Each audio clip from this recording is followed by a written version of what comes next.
It was already my fourth energy drink in the last hour. I've become somewhat addicted to them, and now I drink them like soda. Drinking just to stave off boredom. And with all this work, one thing after another. But now I turned the radio down and started speaking out loud. I couldn't hold back my frustration any longer. They treat me like a puppet. They say, "Hey, servant, bring this," and I bring it. "Hey, servant, take this away." "As you wish, boss." Every time I tell myself, enough, you're just a driver in an office, chauffeuring papers, pens, notebooks, maybe office girls if they ask. And yourself, not all of this. Why do I just stand there and mutter like a sheep instead of saying, "It's your problem, you fat pig. You can carry it yourself, and if you don't like it, fire me"? Every time they call me, and I know why, and every time they say, "Kolya, we'll give you 30,000. Really need it. Kolya, you're our golden boy. No one else like you.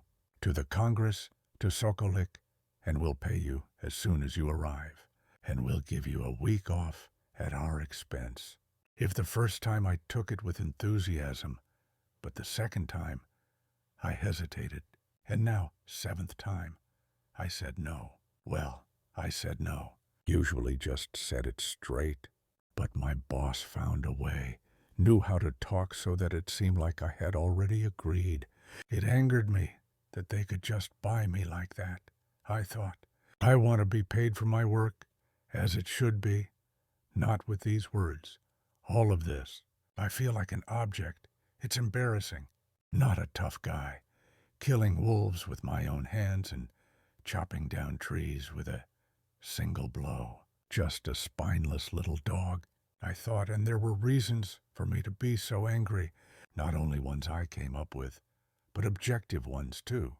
I felt frozen on this dark road. All of this. Yeah, it's not the wilderness or Siberia. There are settlements everywhere, big and small. Wow, so many of them. And there is a road. Well, almost. Everything is there, in a word. And the road itself. Well, it's a 2-day trip to the outskirts of the region. My little truck was packed with essentials. I was like a messenger. I delivered mainly spare parts, consumables, as well as documents, certificates, permits, anything really. In short, the car was always packed to the brim.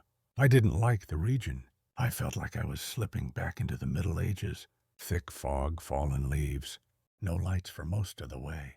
And the people. It could get a bit wild there. Sometimes you drive. You look, 6 hours in, the sun sets, and you can't help but think, now witches will fly on broomsticks across the sky, and in the village they'll burn a couple of people for some crazy reasons. And in that village, it's really something else, my dear. Guys at the base told stories about a couple of villages there, where there are 2 families in one, and just one person in the other. No light, nothing there. It's total isolation.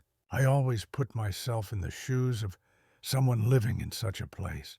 No store, no people. Nothing to do alone there, for example. And what's even scarier?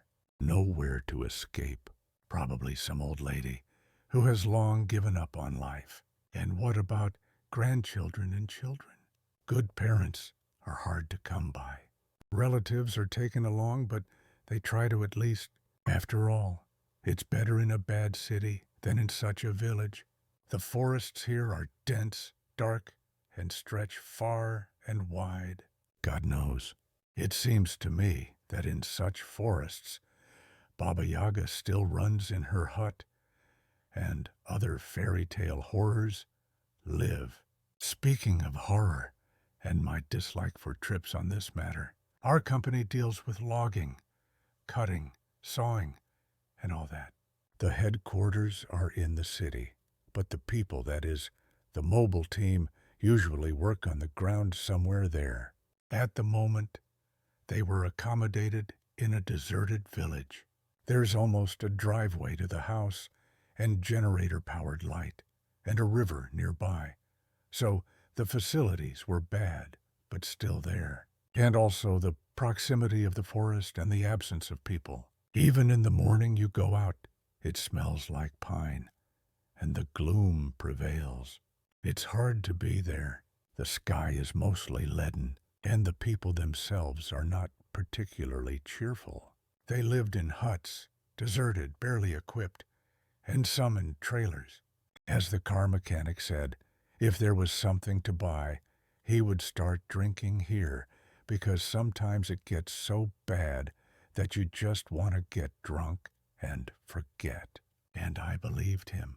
The silence there is truly terrifying, and the night is absolute. You go out into the night, look around, but see and hear nothing.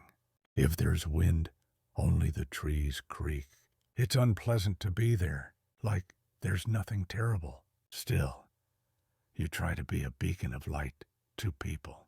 Because even though it's tough there, life is still organized.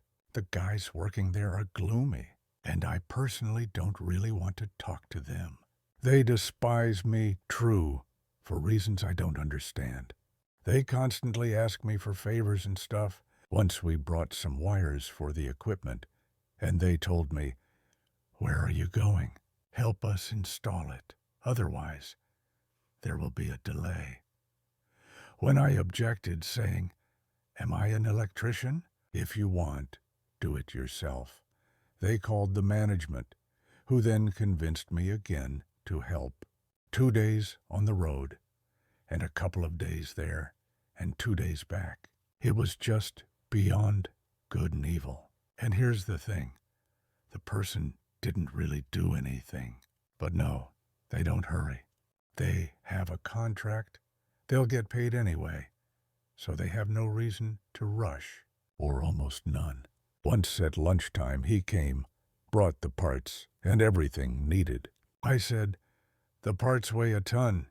We need help." They waved me away as if shooing away a fly and said, "Wait, don't rush. The harvester is still working. When the operator arrives, you will unload it with him. And we have no loaders here. And we don't get paid for unloading. That's for him and you. Unload it with him. Leave it as is and call a mechanic." Of course, I was furious. I walked out, thinking about throwing everything on the ground and going home. But I had to lead the way. But I knew how it would end again. "Hello, Kolya, Sokol, our millennium. Without you, we're like without hands. Help us, we'll give you a longer vacation." You would think, what's the big deal? They pay you and give you time off. What's not to like? First of all, the team itself is gloomy and somber. Secondly, there was exactly enough sleeping space for them, and I had to sleep in the cabin. And that was really inconvenient, or on the floor in the hut, but I preferred, as the moon cast its wan light over the desolate outskirts, a group of weary men gathered around a mound at the local truck stop. Their conversations were hushed, laden with the weight of secrets and the potential for danger. Each night they shared stories that veered from the mundane to the macabre, tales that lingered in the air like an ominous fog. One dark night, a lone figure emerged from the shadows, a hag with a toothless grin, her head wrapped in a black scarf, clad in clothes better suited for a graveyard. At first, the men dismissed her as a figment of their imagination, a product of the night's eerie ambiance. But as she drew closer, they recognized her, Ninka Bashkankova, the infamous poisoner. She had once lived nearby. Her grandson, the only family she had left. But he met a tragic end in a bar fight. leaving her utterly alone. When she buried him, her face betrayed no sorrow, no tears shed. It was as if all emotion had been drained from her, leaving behind a hollow shell of a woman. Soon after, tragedy struck the village. A mysterious illness swept through, claiming the lives of many. And when the 9th villager succumbed to the sickness, Ninka herself stepped forward, confessing to poisoning the well in vengeance for her grandson's death. With a chilling declaration, she cursed all who had wronged her, then consumed the poisoned water and died herself. Rumors swirled in the aftermath of her death. Some claimed to have seen her ghost haunting the village, a wraith seeking vengeance from beyond the grave.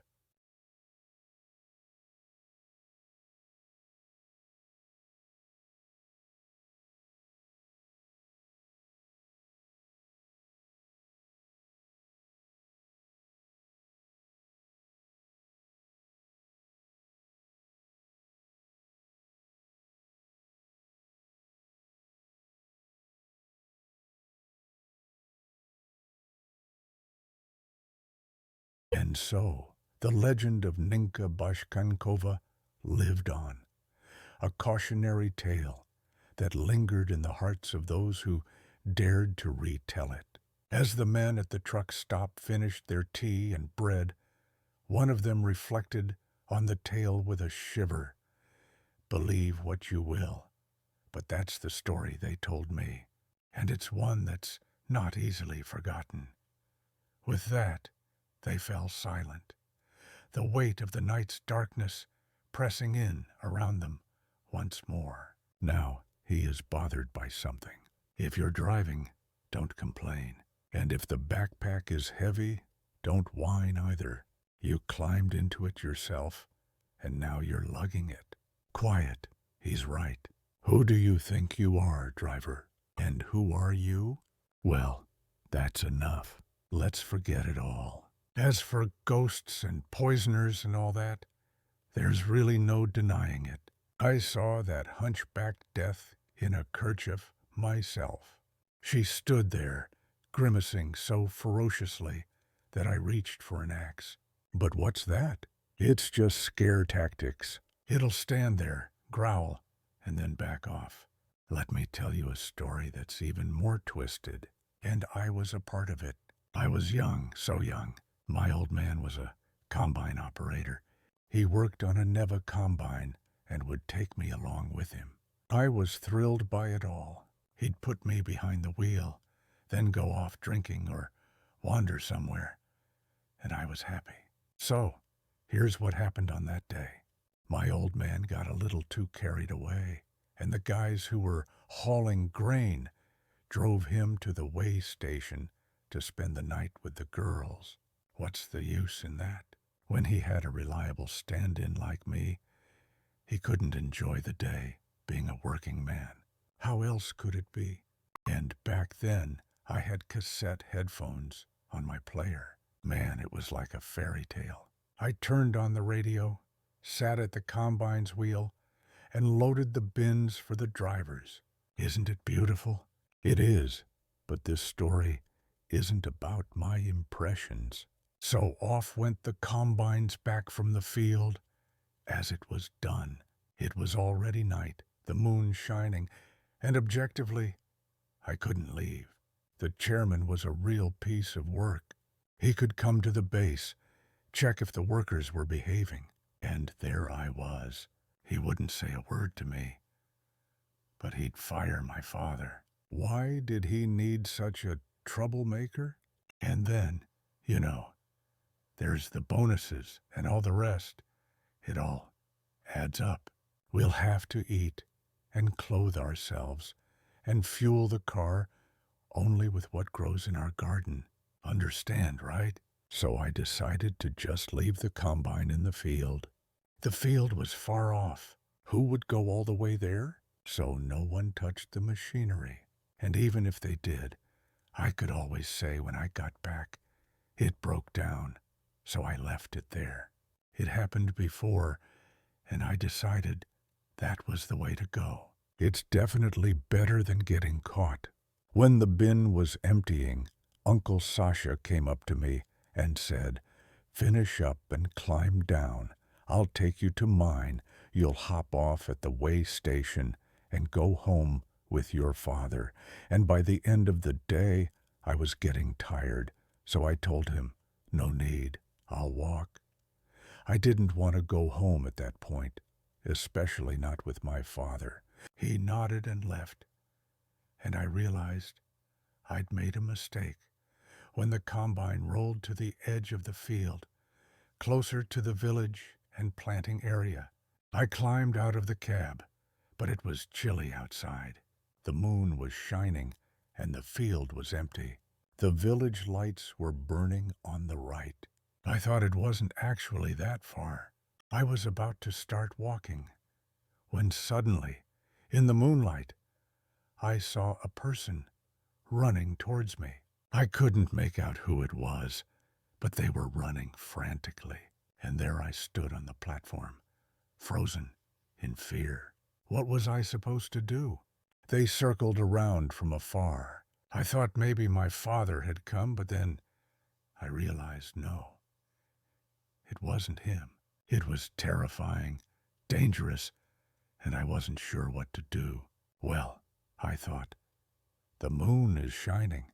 Let's wait and see who it is. Why be scared of everything now? It's just the look of it. And that's where I made my second mistake. When they came closer, I realized he was a strange and eerie man, silent, as he lunged at me, climbing up, or rather, soaring. I was petrified and stumbled back into the cabin, but he rolled up his sleeve, revealing a grotesque scar. It cut through to the bone, I swear. He tore my arm to shreds up to the elbow. Luckily, it was my left arm. I grabbed a knife in the cabin, ready to cut his hoses, cucumbers, and get even. But before I could react, the man was already in the cabin. So I took the knife and slashed at him. Once, twice, thrice. He screamed, thrashed at me. It was only when I cried out, "Lord, help me," that he backed off. I thought I was done for. He growled like a rabid dog, but then he cowered away. He crushed my stomach, bruised my face, my arm. I remembered my first aid training. I had to stop the bleeding. All I had was an old raggedy shirt. I did my best to bandage the torn arm, barely managing to tie it up as best as I could. Eventually, the bleeding stopped, and I drifted in and out of consciousness. In the morning, my father found me and drove me back to the base on his combine harvester. From there, they passed me over to Vinny. He was the chairman's son, a tough guy with an attitude. But when he saw me, he didn't even spare a car to take me into town in a hurry. That's where I recovered and learned a thing or two from my old man. Turns out, he was a respected man in the village. And there was this one lady who wanted him all to herself, wouldn't let him go. But my mom, dad, and sister all turned her down. She said, "If you don't want it, then no one should have it." He thought she was joking, but she wasn't. She visited the grave of one of her relatives, did something there. That relative decided to help her, even in death. They found the grave. She must have drowned herself in the river. So, you took the hit for her, right? Yes, that's how it turned out. You see how he tore my arm to shreds? And they said I was lucky. The wounds were deep, bone deep, but nothing critical was hit. They said if it had been a little to the left, I wouldn't have made it without being patched up with rags and tatters. The Lord decided it wasn't your time yet. That's right. I still remember crying out for help. It seems like he saved my innocent soul back then. They all chuckled. and as I finished my tea, I went to sleep in the cabin. I had stopped at the gas station. It was about 10 miles to my destination, 3 of which were on asphalt and another one on a mix of mud and gravel. I was hoping for a smooth road and a trouble-free journey. I grabbed some chips, sugar-free soda, and paid, noticing the cashier's concerned look. "Something wrong? Are you by any chance heading to the sawmill?" "Yes, why?" "Well, you better not go there today. The people there are not good. They say everyone there will soon drop dead." "Who says that?" "The locals, the old women, people talking among themselves. They despise those folks and are planning to settle the score soon. They act bolder than demons, and who acts like that will meet his match." Quite reassuring. "I hope I can get out of here safely." "It's all up to you," the cashier said, and I drove off, feeling uneasy. As I drove further, thoughts raced through my mind. Should I go back home, or maybe just stay at the gas station and wait until morning?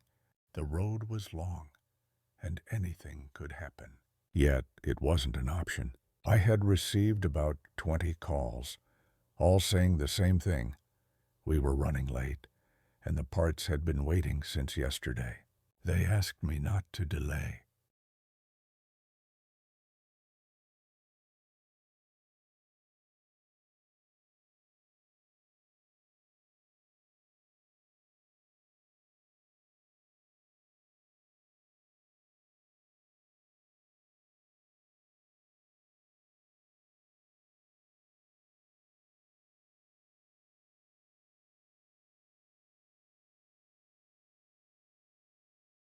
If only you knew how little they care about you and your parts, I thought to myself, but still decided to continue driving. Maybe this time they'll unload the truth and I can head back home. Whatever they want to do after that, let them. I arrived at the settlement. Abandoned houses had been makeshiftly prepared for living, trailers had been brought in, equipment displayed in the illuminated area, all powered by a generator. I parked by the hill and realized something was off. Before even entering, everyone, the whole crew, was in that house, and no one was sleeping. Normally, there would only be a few people in the house, around 5 or 6. Just some tea, coffee, passing the time. But this time, everyone was there. "Oh, you finally showed up," Bugor remarked. "Took you quite a while. Listen, don't get angry. Just listen to what I have to say. If you breathe a word about what you hear here, your head will roll within the week. Understood?" "Understood," I replied, not even bothering to ask about the unloading. Someone else chimed in. "Look, kid, we're not joking." And they continued discussing something. "No, this won't do. Several timber trucks are coming today, and 2 more tomorrow, and 5 after that. We need to load them, or we'll lose our heads. And if we call now and say we have a corpse, we might as well hang ourselves." "A corpse?" I whispered. "Yes, kid, a corpse. It happens. People have a bad habit of dying. But it's worse when something kills a young fella." "How did it happen?" I asked in a whisper.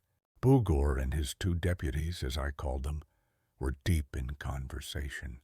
Simple. He arrived, set up the equipment, and something tore him apart. It's like the animals have gone mad this last week. Bears showing up, wild boars too. Just recently, a fox snuck into the trailer and found something to eat. Wolves are lurking near the base. We've seen them, right?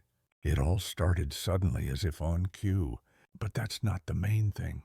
They tore Styopka apart, and it wasn't a bear. No traces, especially no bear. But a human, they said under their breath.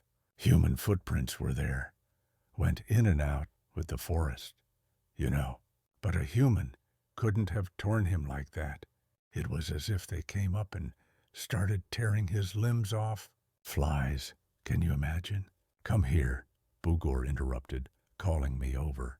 What's up? Can you operate a harvester? No, I'm just a driver. Then you're not going home tomorrow. We'll unload you, fix the parts and supplies, and, well, long story short, you'll be helping the mechanic, keeping your mouth shut, and earning your keep. And if you slack off, you'll be left with nothing. Got it. Understood, I answered. I stood there silently, listening to the chatter, but the solution was much simpler. Some guys arrived, offered a job, because it was legal here, asked us to load the timber, paid up front, and that was it.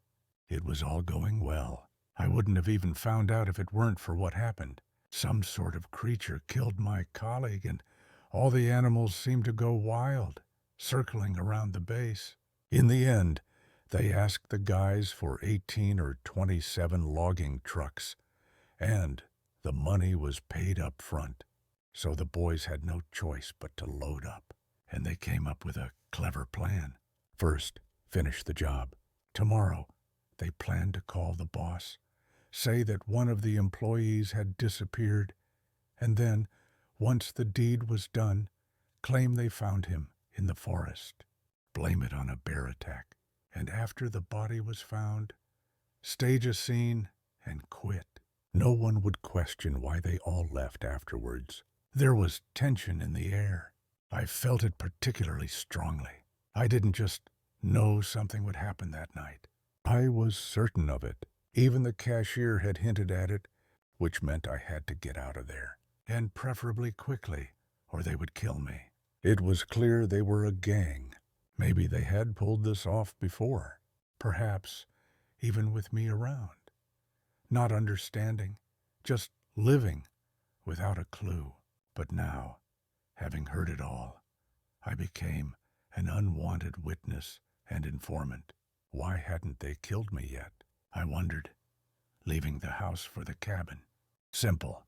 They would have been glad to, but they hadn't figured out who to tell what yet. And now I'm going to bed, or pretending to, while they, most likely, will be planning my fate, figuring out the best way to handle everything, and once it's done, they'll take me out. I can't sneak away quietly, so the only choice is to leave on foot. Yes, it's risky, and yes, there are wild animals, but the wild beasts in the forest are probably more honest than the ones in this house. I thought, realizing I was embroiled in a dangerous situation. I couldn't trust them. They'd definitely deceive me. I could, of course, call the boss and spill everything. But who knows? Maybe he'd call Bugru to confirm. Even if he came to check on me, something would happen to me, or I'd fall from somewhere or something like that. So the only option is to run away, because they all have to die today anyway. I quietly got up, listening to the raindrops. The sounds had long since ceased. I lay there, afraid, thinking they would come to kill me at any moment. But it was quiet. Many had gone to sleep, but not all. There was still a light on in the house, and not long ago, Fetka had approached the car, checking if I had fled. But seeing me supposedly asleep, he went back into the house. There were no questions about me being discussed, and something was changing in the forest. I felt something approaching. The alarm was growing. The animals fell silent. There was no more time to wait. They would all die, so I couldn't start up the car. They would chase after me, and not all of them would die. Even if nothing happened with the bike, it was better to escape and make a call than lie there dead, feeding the worms and the rain again. There was a light drizzle outside which suited me just fine. It masked some of the sounds. I opened the cabin door and slipped out quietly. shut the door, and ran towards the road, through the mud, at first, quietly, then faster and faster, and then, as the door slammed shut in the house, I busted out as best as I could and ran for some time. I was sure that I was being chased and about to be caught, but instead I heard wild cries, shouts, and howls, realizing that if I had stayed just another 20 minutes, I would have been yelling along with them. I lied, of course, saying that, yes, I delivered, but got into an argument with the boss over unloading, and so I spat and left. What happened next, I don't know, although I did know a few things. There was a snippet in the news feeds about someone wiping out an entire crew with the main guy's head half charred in the oven, while the rest, let's not even talk about it. But the news got quickly buried, and I pondered for a long time about who this mysterious character was, known by all the locals who could pull off something like that. Every person reaches a dark time in their life when everything goes to hell for no apparent reason. One thing after another piles up, creating a hellish mess. That's what happened to me. Long ago, I made the decision to become a long-haul truck driver. You know, all those stories about what a romantic profession it is had firmly taken root in my mind, and impressed and still quite young, I got my license and started working at what I thought was my dream job. I found a company that dealt with freight transport and got hired there. I thought they would give me a big rig so I could start cruising to different cities. But as often happens, I was handed a barely alive little truck that was frightening to look at, let alone drive. They patted me on the back and said, "First, learn to drive this one, then we'll see." I grumbled and fumed a lot when getting into it, and envied the guys who confidently climbed out of huge rigs and hit the road. But still, I am thankful that I was put behind the wheel of that half-rotten truck. Everything was bad there. Looking at the vehicle, it seemed to be begging, "Put me out of my misery." But with the help of the mechanics, it still ran and could even take something. Thanks to that car and the advice of the technicians, I learned a lot, specifically how to fix a car. On the road, even if not long haul, many things could happen. And if there was a chance to fix the car, you had to do it just to make it to the service station.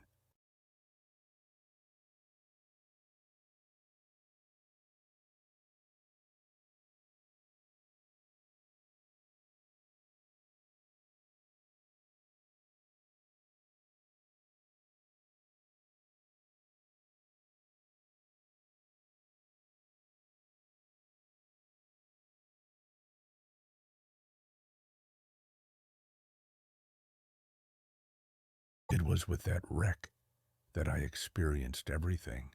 If earlier I looked at wrenches and didn't know how to use them, after a couple of years, I became a master at unscrewing nuts.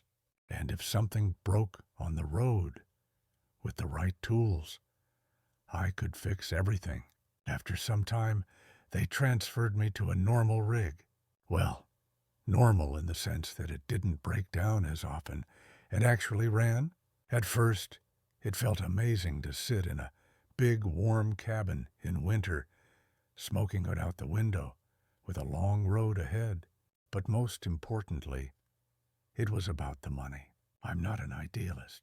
I don't do things for free, and I also want to eat well and dress nicely. That's why the main reason I did trucking was exactly for that. Because of the alarm would blare at 4 a.m., signaling the start of another day on the road. It was all for the sake of the job, enduring the fools at the loading docks wrestling with paperwork, and fending off attempts to sabotage me on deserted roads to steal my cargo. The life of a long-haul trucker was far from easy, contrary to what some might believe. Constant vigilance was key. Every mile was fraught with challenges and risks. People assumed truckers were living lavishly, but the truth was far from it. We were just hiding in plain sight, driving through the night to deliver goods on time. Even when sleeping in the cab, there was always the fear of waking up to find the cargo stolen.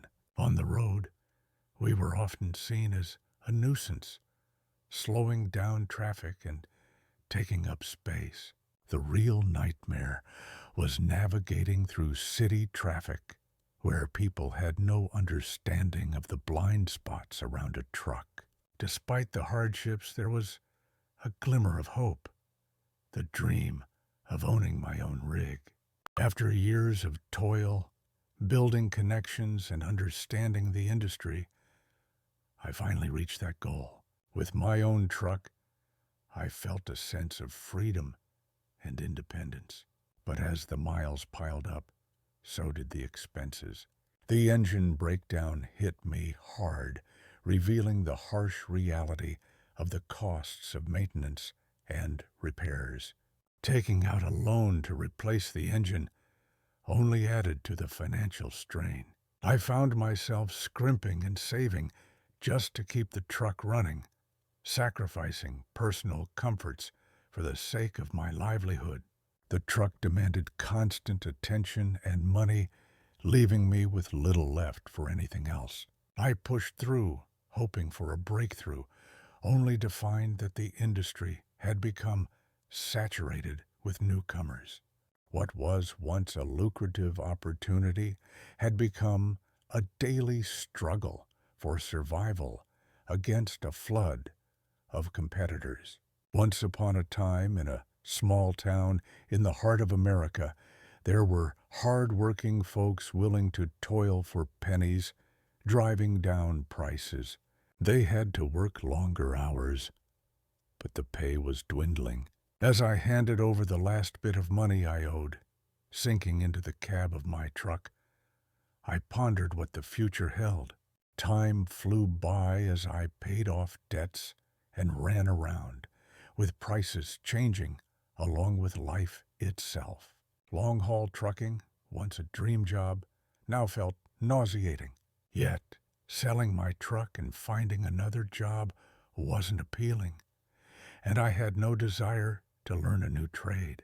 After some time, it became clear that it was time to trade in my truck.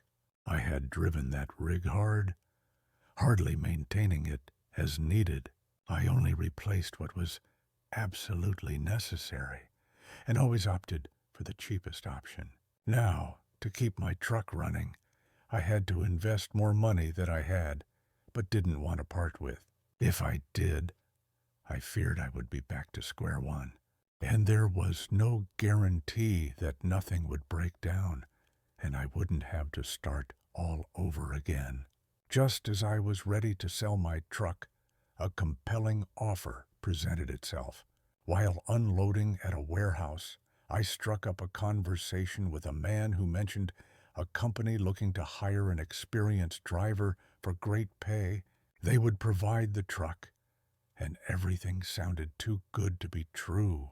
He gave me a phone number. The next day, I made the call, feeling uneasy about the whole affair. Meeting at 12:30 a.m. in a remote warehouse outside of town seemed odd, the explanation being that everyone was busy and time was of the essence. As I drove there, a sense of foreboding lingered. What if I was walking into a trap? The road itself was eerie, crawling through the fog on a narrow but well-maintained path. I crept along, wincing as tree branches scraped against my cabin. "Well, where is this devil taking me?" I muttered. "There are no warehouses around here. I've driven these roads before, and have never seen a warehouse nearby. Who builds a warehouse in the middle of nowhere? They usually try to build closer to the main roads for easier access.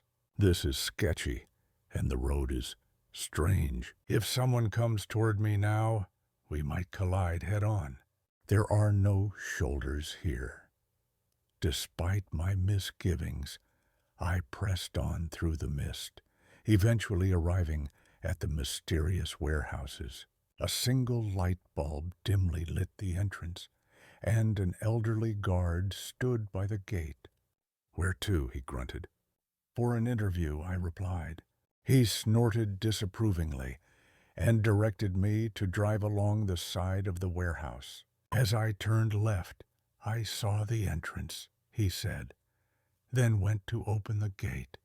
Strange place, I thought to myself, as I entered the territory. It was so dark there that you could barely see. And there were dogs. A whole horde of skinny, mangy dogs roamed the area. They bared their teeth and growled as I drove past them. I wondered how I was going to get out of the car. They might just devour me. But my fears were unfounded.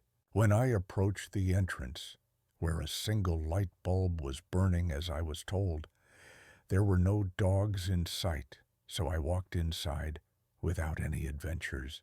There is no point in describing how it looked inside. There was nothing extraordinary. The important thing was what I was told when I entered the office. The office was small, with only one presentable-looking man inside. He was sitting at a desk in a leather chair, observing me with interest. "Hello, my name is Edward. I called you about the job. I immediately understood that you're the one I'm meeting today." "We're not expecting anyone else," he replied, and pointed to a chair nearby. "So, tell me about the job, the cargo, where to transport," I began. "First of all, Edward, my name is Petrovich, and I am, in fact, your boss, so I ask you to be quiet for now." I was furious with this guy, so I got up from the table and said, "Goodbye to you." And I tried to open the door handle. It wouldn't open. I was surprised to find it locked. I turned sharply, preparing for the worst. But Petrovich was still sitting in his chair with a calm expression. "Your doors are crooked, won't open," I said, still trying to open them. "Why are you so nervous? Just sit down. The door will open. What's got you so agitated? Didn't you like how I was talking to you? I apologize. We pay very well, and we don't like to waste time." Sit down, sit down. I understand you're upset, but if you leave now, you may lose the best job," he intrigued. "All right, let's see what he has to say," I thought to myself. "Here is your contract." He took out a single sheet of A4 paper from the drawer. "This contract seems a bit small." "Well, you have a small amount of work and no responsibilities, so the contract is compact. Take it, read it."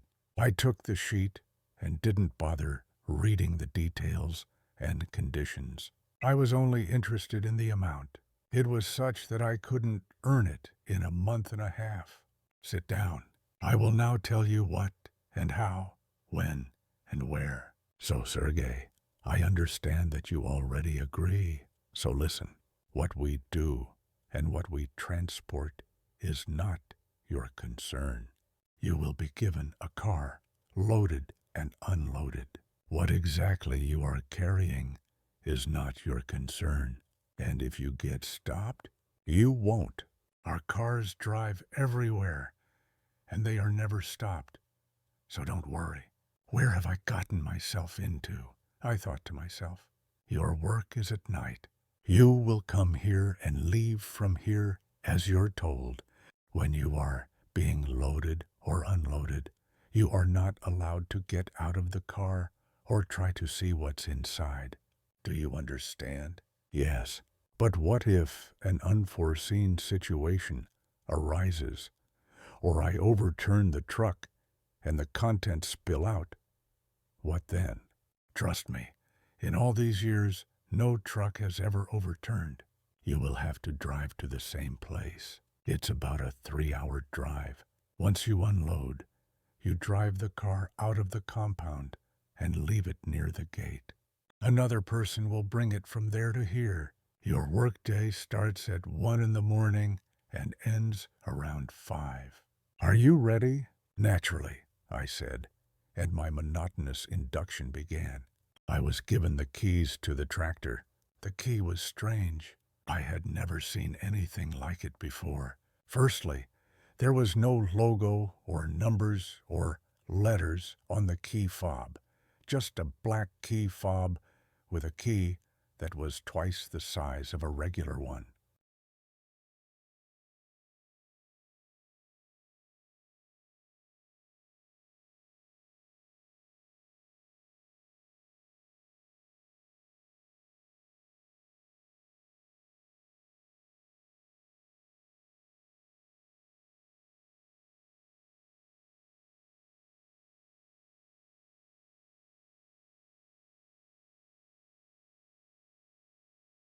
And the tractor itself was of an unknown model to me.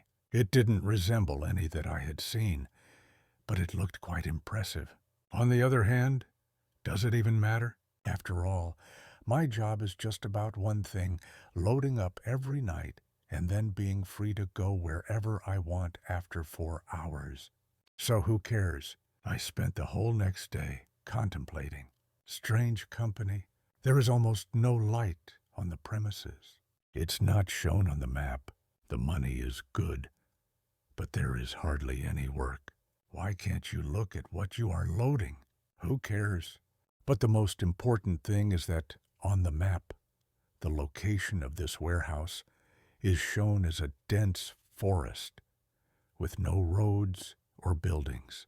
But today, I am going to my first day at work, where I will ride with another driver who already knows the route and will show me the way.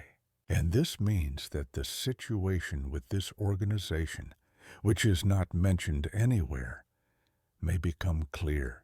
By the time of nightfall, I arrived at work. The guard stopped me and said, "You, son, wait here. They are just finishing loading now. You will leave from the gates. No need to walk around the premises right now." "From here? You mean from here?" I said, and pulled out a pack. I didn't have to wait long, about 10 minutes. And after that time, I was already sitting in the cabin and getting acquainted with my, so to speak, mentor. "A Sergei," I said, reaching out my hand. "Kolya," the man energetically replied, who looked well beyond his 50s. "So, Sergei, are you ready to memorize the route?" "Yes." "Well then, let's go. I'll show and tell you what's what here." "And do they really pay that much here?" "Well, of course, and they also give bonuses every 3 months." "Sergei, everything is amazing here in terms of work and money." "Don't worry about that." "And why is it so dark on the warehouse premises? If they pay so well, they could at least have some lights." "Are you afraid of the dark?" "No, it's just strange." Kolya hesitated a bit, and then spoke in a significantly lower tone. "Sergei, everything here is strange and eerie. There are a whole set of unspoken rules that you will have to abide by if you intend to work here." "And what are these rules?" "Well, there are few, but they are simple. You follow their main rule, and you'll figure it out on your own. No one really knows what we, drivers, are transporting, but everyone knows what happens to those who stick their noses where they shouldn't. They get fired, and then they disappear. So, if you don't want to vanish too, just stay in the cab and keep an eye on the phone while they load and unload. While you're driving, It's best not to stop the truck at all, and definitely don't get out. It's a creepy business, man. I once stopped to check the wind, opened the door, and realized it was better to tough it out or do it right in the cabin. What happened? Well, I decided not to find out. I just heard a lot of rustles in the bushes approaching me and leaped back into the cabin. So don't stop, and if you do, don't step out of the cab. Also remember, no matter what you hear, no matter who you see, don't pick anyone up along the way. Oh, and about the path. Our route takes us through forests to fields. We don't go to cities or towns. So remember, no stores and no detours. It's risky. Sometimes our boss says, those who veer off the path get lost and usually don't come back. Stop, Caleb, hold on. Are you laughing? Is it a tradition to tease newbies like that? Your spooky stories are giving me goosebumps. Don't go there. Don't look here. And you still haven't figured out what job you've signed up for? Well, I have some guesses. Exactly, Serge. That's exactly it. Just don't say anything out loud. Better take a look. He extended his right hand towards me. Look at his pinky. I shone my phone on it and saw that where the finger pad should be, it wasn't there. It was like it got cut off. Did you cut off a piece of your finger somewhere? Yep, got it chopped. The machine ate it. Caleb, not funny. Well, as you wish. So, I've told you everything. Now think for yourself. Time flies during conversations, and before I knew it, we had arrived. What's next? What's after that? We'll pull in, unload, and that's it. Drive the truck out, leave it behind, and head home. It's literally a 3-kilometer drive through the woods, and we'll stop right by the bus stop where buses will start running. Don't worry, the road through the woods is well lit, so it's not scary. So, I assume you're also transporting something, right? Yep, just in a different direction. If you forgot something, just ask. I'll repeat it. Though, honestly, you have one of the shortest routes. And, by the way, don't forget, what I told you is true. I was on my way to work, thinking what nonsense it is. What are we carrying? What we must not see. But no worries. Today, after leaving the base, I will definitely find out what's inside. I arrived, loaded the goods, and about 5 kilometers away from the warehouse, I stopped the truck and got out. And now I'll find out what's going on there, I thought. People. I was carrying people. They were piled on top of each other, barely alive and strange, moaning, contorting, and reaching out to me, asking for help. That was it. I'm calling the police. This is insane. I unlocked my smartphone and was about to dial a number when my boss called me. I answered the phone. John, you were told that it's none of your business where you're taking them. I'm not going to transport people to slaughterhouses or wherever you're sending them. You see, John, I thought we would work together, but since you've seen everything, let me tell you, you're not transporting people, you're transporting their souls. What nonsense. These are real people. I see them, and you touch them. I tried to touch the body of the person closest to me, but my hand passed through him. See? They're already dead, and you're ferrying them to the other side. But because you stopped and saw the load, you will drive forever and probably won't be able to get anywhere. That's another reason, because you broke the agreement. And now, John, I wish you all the best and give you one last piece of advice. You will live as long as you sit in the car. There, a deer, I said aloud and called the police. Turn on your headlights. We can't see you. A voice on the phone said. They're on. I'm on a dirt road. There's no dirt road. There's forest everywhere. What do you mean there isn't? Let me honk. We won't hear anything. You can drive to the nearest road. We'll definitely find you. I'm not sure. I'll try. I started the car, opened the navigator, and drove along the route. The point on the navigator that showed my location didn't move. I drove for 2 hours, but the navigator stubbornly showed that I was standing still. Damn, what to do? What to do? But my thoughts were interrupted by a sharp break in the road. Wonderful.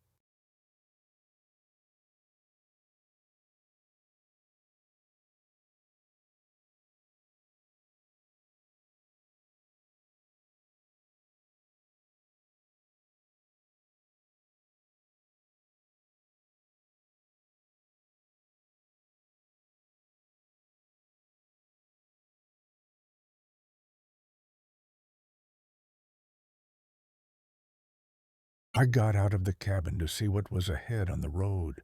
I need to turn around. I won't be able to drive here, I thought, and tried to open the door, but it was locked.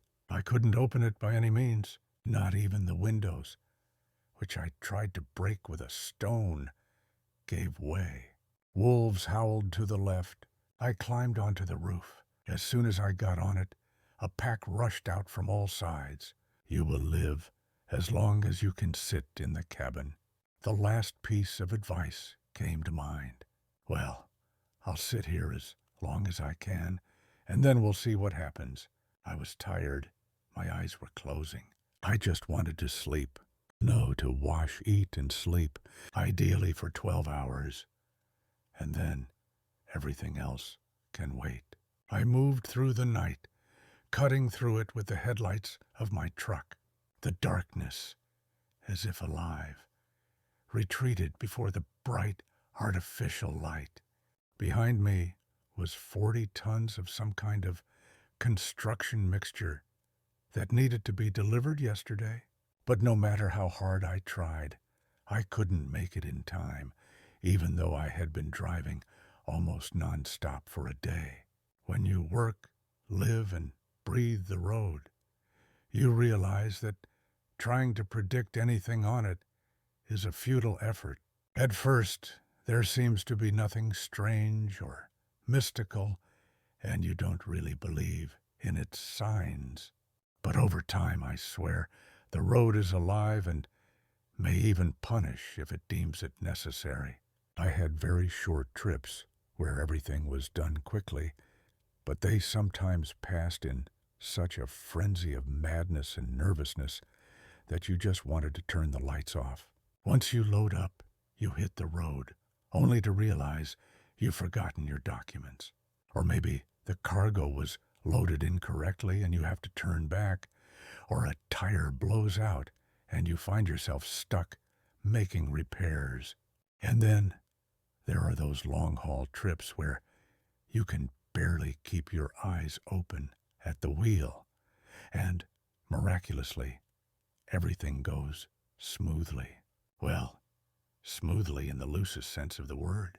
In all my years on the road, there have been only a few times when I arrived on time and was immediately loaded or unloaded with all the paperwork ready and no issues at all. It was like something out of a fairy tale. Most of the time, though, when you arrive and go to hand in your documents, you're told to wait, and that wait can stretch on for hours. Despite everyone yelling about the urgent nature of the cargo, you've been driving all night without sleep. In recent years, I've made a point of avoiding sleeping in the truck altogether, opting for roadside motels and even seedy cabins meant for a couple of people with bed bugs crawling everywhere just to avoid sleeping in the truck cabin. Dreaming in the cabin is a terrible thing.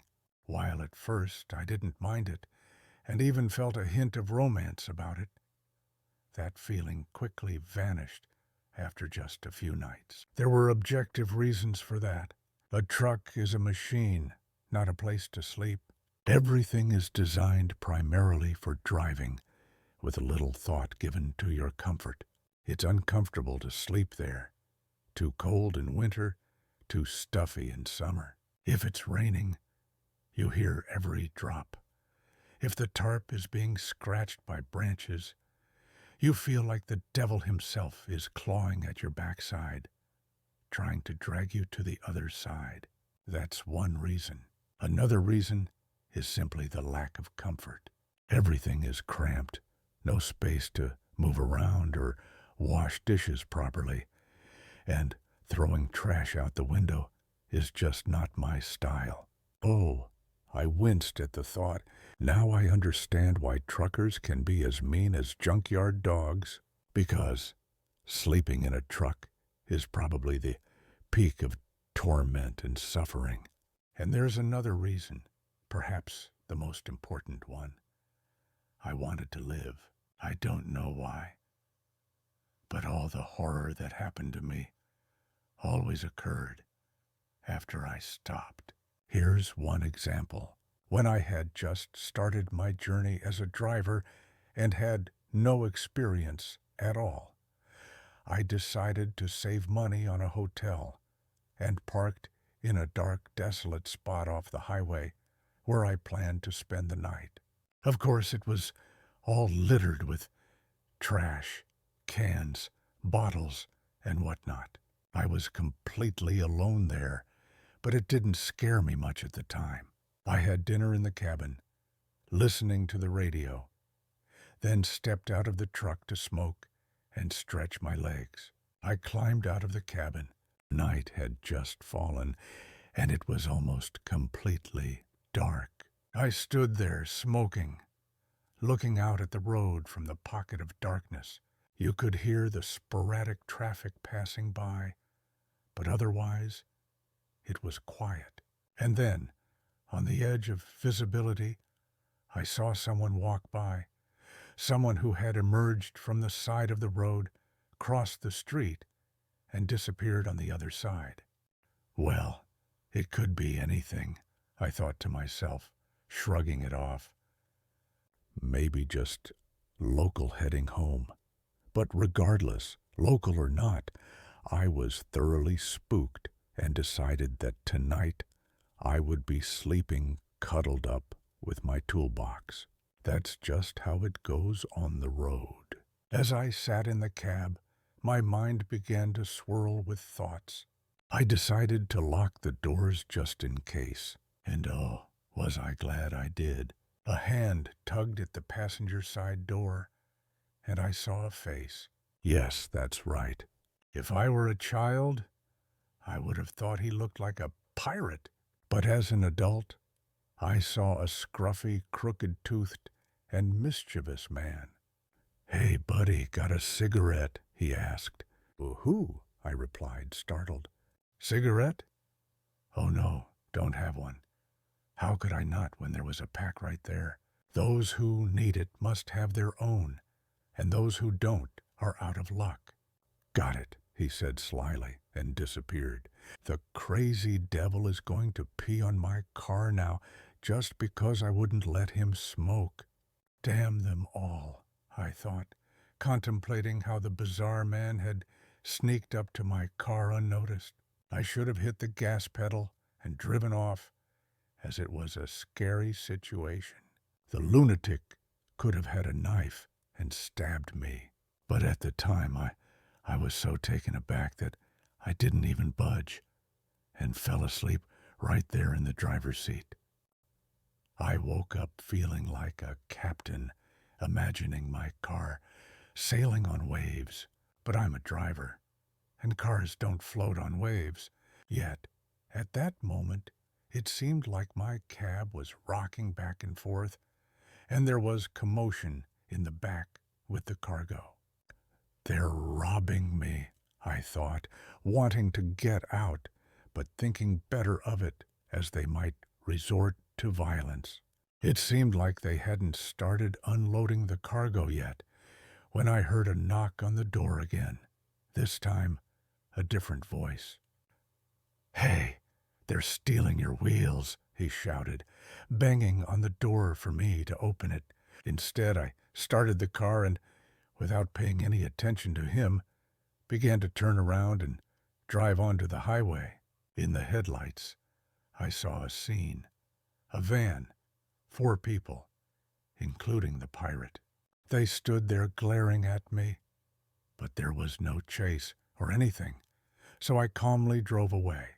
Later, when I told my colleagues, guys who also handle trucks like you do, the story, they said I had been incredibly lucky. Usually, they would break the glass and threaten you with a knife, or worse. They might even tie you up and leave you somewhere far away. Rarely do they rob you like that. Perhaps they didn't want bloodshed, just valuables. Or maybe they were inexperienced. Most likely, they simply didn't bother with me and decided to let me go. Best case scenario, they would rough you up a bit and dump you on the side of the road. That's it, if you had opened the door. They also shared a few stories about truck robberies, cautioning that standing alone on a dark stretch of road is bad form, and it's even riskier with company.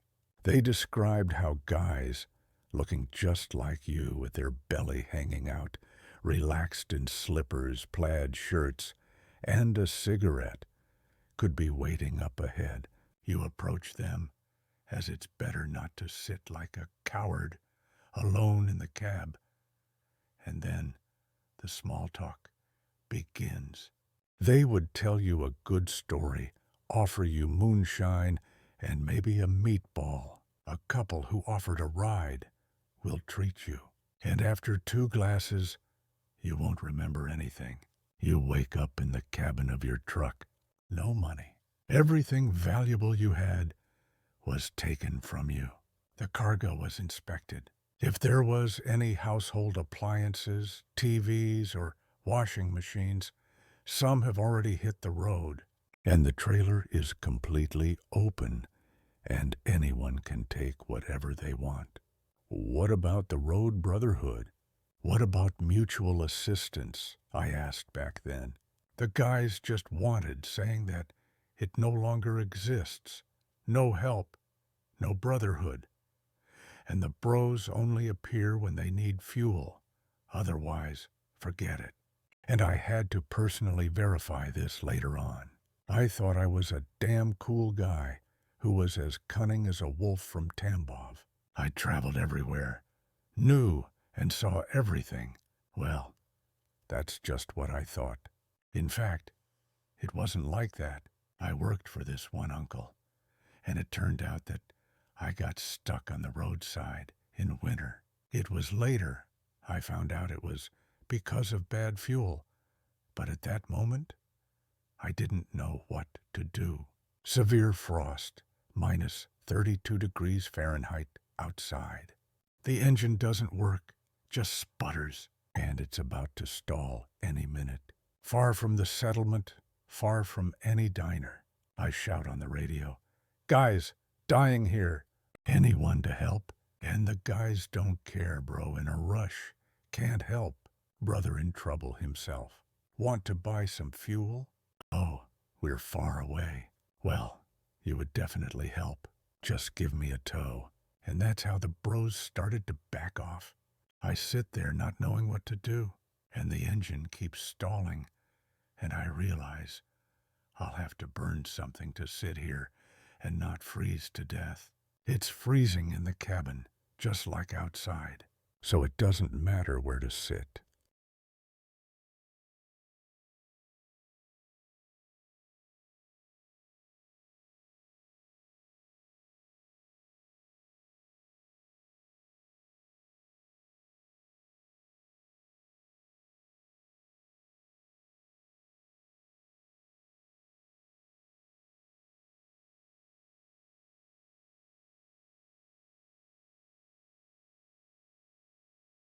I climbed out of the cabin, walked around the truck, kicked the tires, and a little miracle happened. A colleague from work stopped in front of me. A guy in a worn-out jacket got out, approached me, and quickly explained everything. I didn't know what was what. Where did you fill up with fuel? I didn't. The car owner refueled it at the base. Got it. Okay, let's do this. He then poured me a few buckets of regular fuel, and the engine immediately started running smoothly. But there was a merciless reckoning for the advice, yes, for the buckets of fuel provided. Maybe I lost money that day. Maybe, but I got the most valuable lesson. You can't rely on anyone for free except yourself. But the world is not without good people, but only rely on yourself. I chuckled, remembering how cold I was back then. But at least I learned a bitter lesson, and now I understand. But all that was just everyday stuff, just ordinary trucker stories. It can happen to anyone, anywhere, anytime.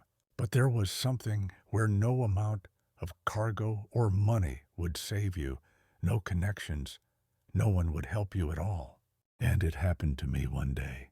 I was driving on a night highway, or rather creeping through the fog. The road is narrow. Take it to the left, and the fog is like a wall. Couldn't see a thing. I'm driving, listening to the radio, and I hear someone jumping onto the trailer from above. Shocked, I closed the windows and started to get nervous. And a moment later, some lady jumped onto my doorstep and said, "Give me a ride to the marsh." I look at her, and it was a corpse. Dead man, missing a chunk of his head, all blue, yet smiling as if nothing happened. I let out a quiet wail, my eyes fixed on the road. I heard someone jump off the roof and run away. After a few minutes, the fog dissipated heavily, and there stood a woman at the doorstep, silently twitching the knob. Fear gripped me, but I bravely kept my gaze forward on the road. Suddenly, something strange moved in front of me. Women and demons were riding a flaming cart, screaming songs, while men dragged the tortured cart. I held my breath as they passed. One of the demons jumped onto the passenger door and, clinking a bottle, warmly invited me to join them. All I could do was mutter quietly and grip the steering wheel tighter. Nothing else peculiar happened that day, but the memories of it were as invigorating as an energy drink. Since then, I grew to hate the fog, always driving my truck away whenever it descended. But one day, the thing I feared the most after those devils and corpses happened. I broke down in the middle of the night on a lonely road that only sees traffic every 4 hours. There was no fog. The summer night was warm, dark. The truck started jerking, the engine sputtering, and after 10 minutes, it died. The fuel gauge was empty, and I realized either the tank's nut came loose or it had a puncture. Both scenarios seemed like a fantasy, but I had to fix it. With no patch for the hole and no fuel to pour in, I now always carry a good can of diesel, just in case. Sitting in the cabin, a sense of impending doom made me sick to my stomach. I didn't want to step out into the unknown, for I knew what awaited me. I didn't think. I just knew there was someone lurking in the darkness of this desolate night. Sitting like a fool in the cabin was futile. I had to solve the problem. But waiting till dawn was not an option. Whoever needed me would come get me. It was a cabin, not a bunker. So, what now? I put on my headlamp, grabbed my toolbox, opened the door, and walked towards the tank. I inspected it visually, saw no punctures. I crawled under it noticed the nut missing from the bottom, meaning my fuel had leaked out on the road. As I emerged, shining the light to the left, I saw a person approaching me, a lone figure in the dark of night by the road. What was he doing?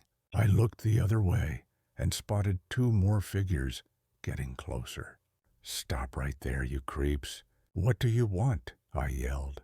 They stopped and silently stared at me. What did they want? No answer. Just a few steps forward. They seemed like ordinary people, dressed decently, yet something was off, like something was missing from them. And then it hit me. Their eyes were glassy, like those of the dead. Nothing in their eyes, yet a range of emotions on their faces. They approached as a trio, and I held a hammer in my hands. I knew they would pounce, but didn't know why. When the first one came close, I hit him on the head, crushing his skull, blood spraying everywhere. They lunged at me, teeth sinking into my neck. Like a nightmare, I fought for my life against these strange, soulless beings on that desolate road. Human teeth tore through the flesh like ravenous shovels, snapping and clicking ferociously. People hissed like snakes. I screamed, trying to fight back. Landing a blow on one of the monsters, I thrashed around wildly, like a pig being led to slaughter.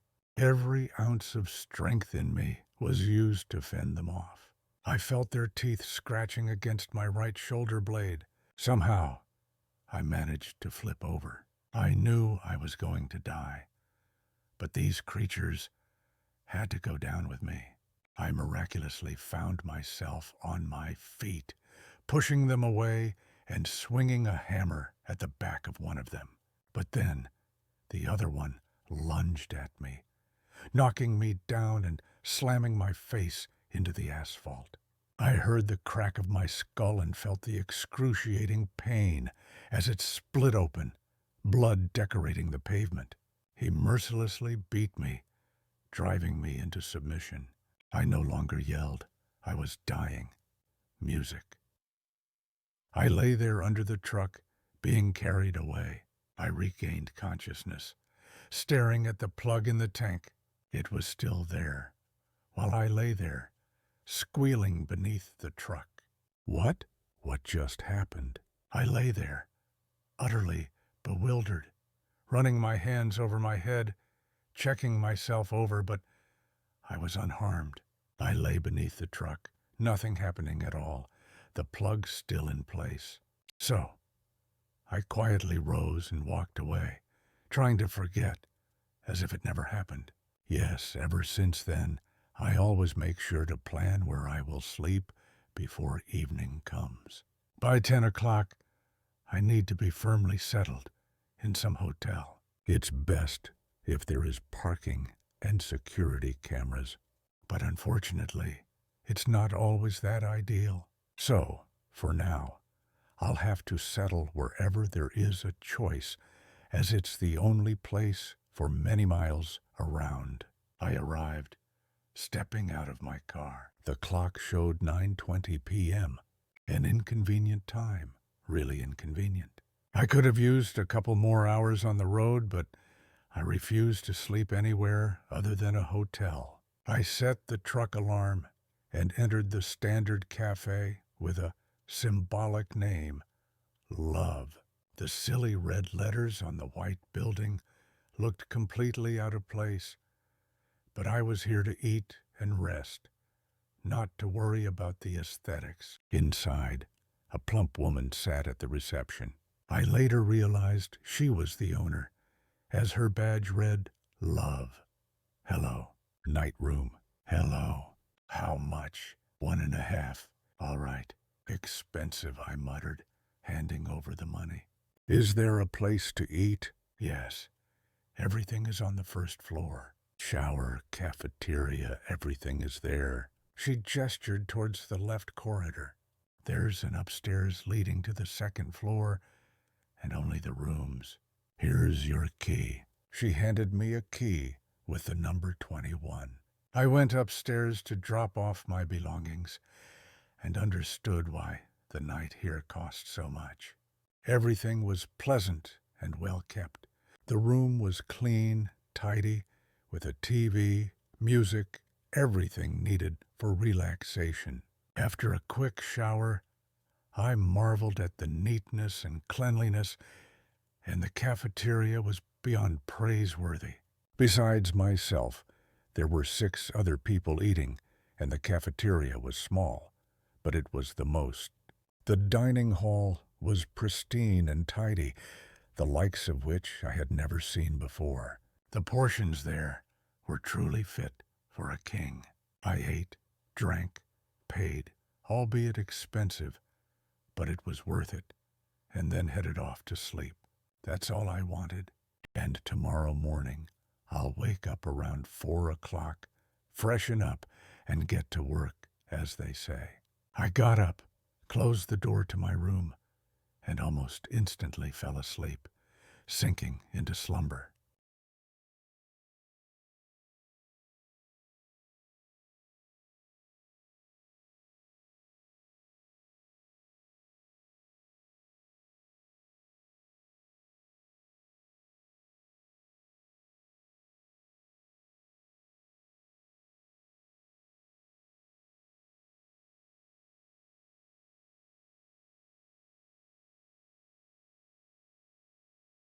I woke up to the sound of knocking on my door. Irritated, I got up, approached the door, and asked, "Who is it?" "The manager. Please, open up." "What's going on?" "Please open the door." What's that sound? I thought, wishing there was a peephole on the door. I can't, I'm not dressed. "Oh, just open it. What could be so bad?" Love said, and the sound of hooves echoed once again. "He won't open it." A quiet whisper passed through the door. "Open it yourself," a third voice said, and I heard the key being inserted into the lock and turning. I stepped back into the far corner of the room and waited to see what I would find. The door opened, but to my disappointment, I saw nothing. There was no light in the corridor or the room. I hadn't thought to turn it on. "We need to inspect the room," a voice said out in the darkness. "Yes, we will just take a look," someone else said, their hooves clacking as they entered. I didn't see them. It was pitch black. Not a single beam of light seeped in from outside. The sky had been overcast all day. The rustling got closer and closer. "What do you want?" "Get away from me," I screamed in desperation. I jerked and jumped out the window behind me. I cut my stomach. Hands, legs, whoever or whatever that was, rushed towards me, grabbed my legs, and pulled me inside. I screamed, wriggled. My stomach hurt. Lord, I saw yellow fat and my guts in my hands. In the darkness, someone was chomping on them, and a hairy paw prodded and dug into my belly. I screamed, fought, threatened, but they bit my throat. Blood gushed out, staining my shirt. I came to, lying under a truck, staring at the fuel tank lid. "Damn it all," I shouted, realizing that this would never end now. Music, autumn, rain tapped on the cabin roof, on the window. The engine hummed rhythmically, murmuring its lullaby, while soft yellow light illuminated the road, and total darkness enveloped everything around. It created a cozy atmosphere. You sit here in the warmth, drinking coffee with a croissant and jam, while outside, goodness knows what. Cold, dampness, darkness, and most likely, death. It was a very unpleasant route, unpleasant company, and in general, everything here was bad, except for the people. Of course, I would have liked to work somewhere else, but alas, without experience, they wouldn't risk sending me on a route, so they paired me with an experienced road veteran who had seen it all. His name was Sergei Vasilyevich Telegov, a 47-year-old guy. Crafty look, short stature, round, a distinctive feature. He liked to wear leather caps, and a persistent scent of cologne and cigarettes emanated from him. Of course, I didn't call him that. To me, he was just Sergei. He himself. It was just the way it was. Our route was long and complex, or, as Tim put it, we were headed to places where even the wolves wouldn't dare to go. And all because our company was small and had a questionable reputation in the labor market. They were willing to take on jobs that respectable firms wouldn't even consider. If there's money to be made, you better believe we're going, Tim would say. That's how Tim summed up their philosophy. He also advised me to stick around for a year to learn the ropes and then get out of there as soon as possible. The vehicles were in shambles, held together with blue duct tape.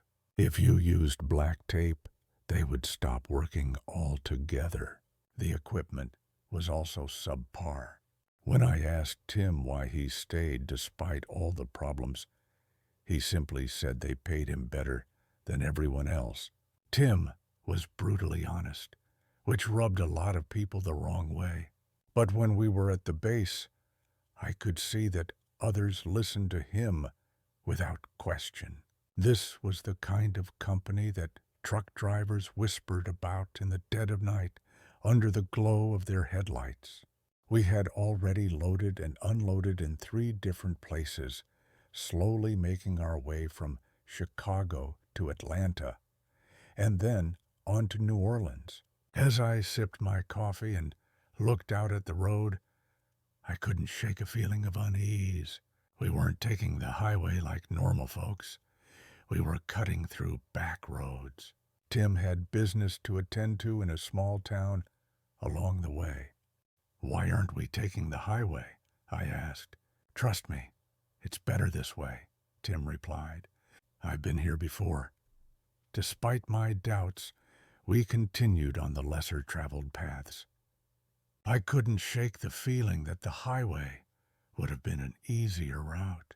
Sure, it was safer, but safety came at a price.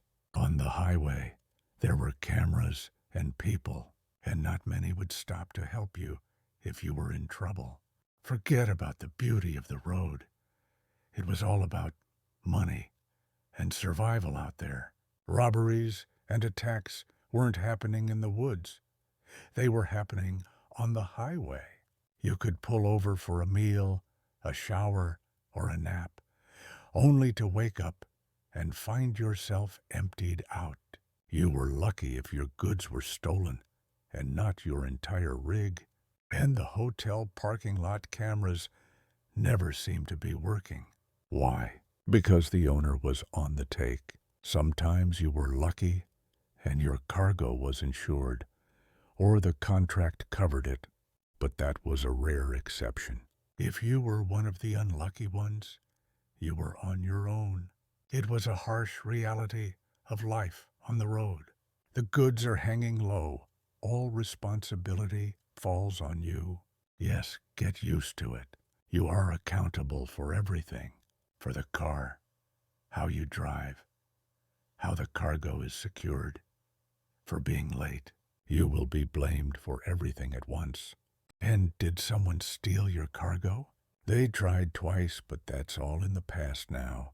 It was long ago, and almost untrue. And by the way, where did they try to steal it? On the outskirts of a big city. Yes, that's why on the highway they are likely to kill you, and everyone else will just drive past. Because why would they want trouble? Why would they bother to help you? And here, look at the road. This is what you see. Well, rain, road with trees on both sides. No, that's not what you see. You see tranquility. Only 4 cars have passed by in an hour. slowly and calmly. No one is waiting for you here. No races, no idiots who want to take your life and tell you how to drive. You just drive and that's all. Just don't fall asleep. But I don't feel like sleeping, so we can keep moving forward. Hey, how many years have you been driving overall, Sergey? Or just with this company? In general? Well, you can't really tell. Since 2 p.m. probably. Oh, come on, stop lying. Really? I used to drive with my dad. He had a truck.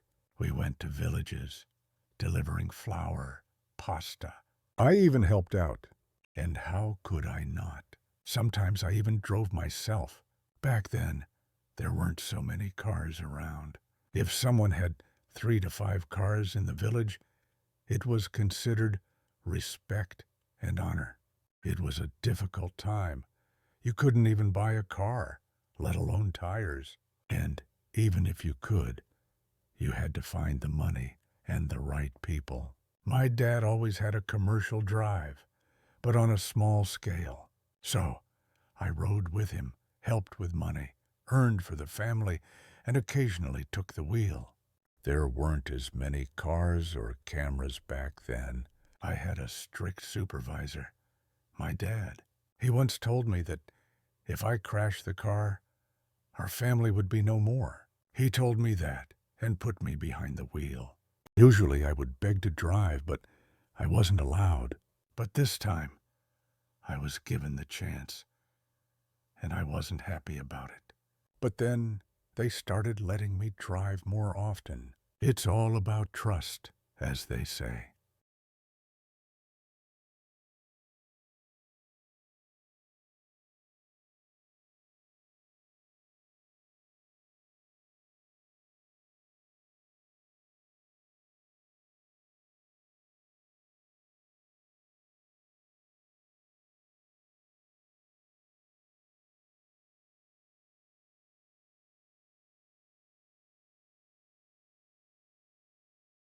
And then, after finishing school, I voluntarily started working with trucks, but not for long.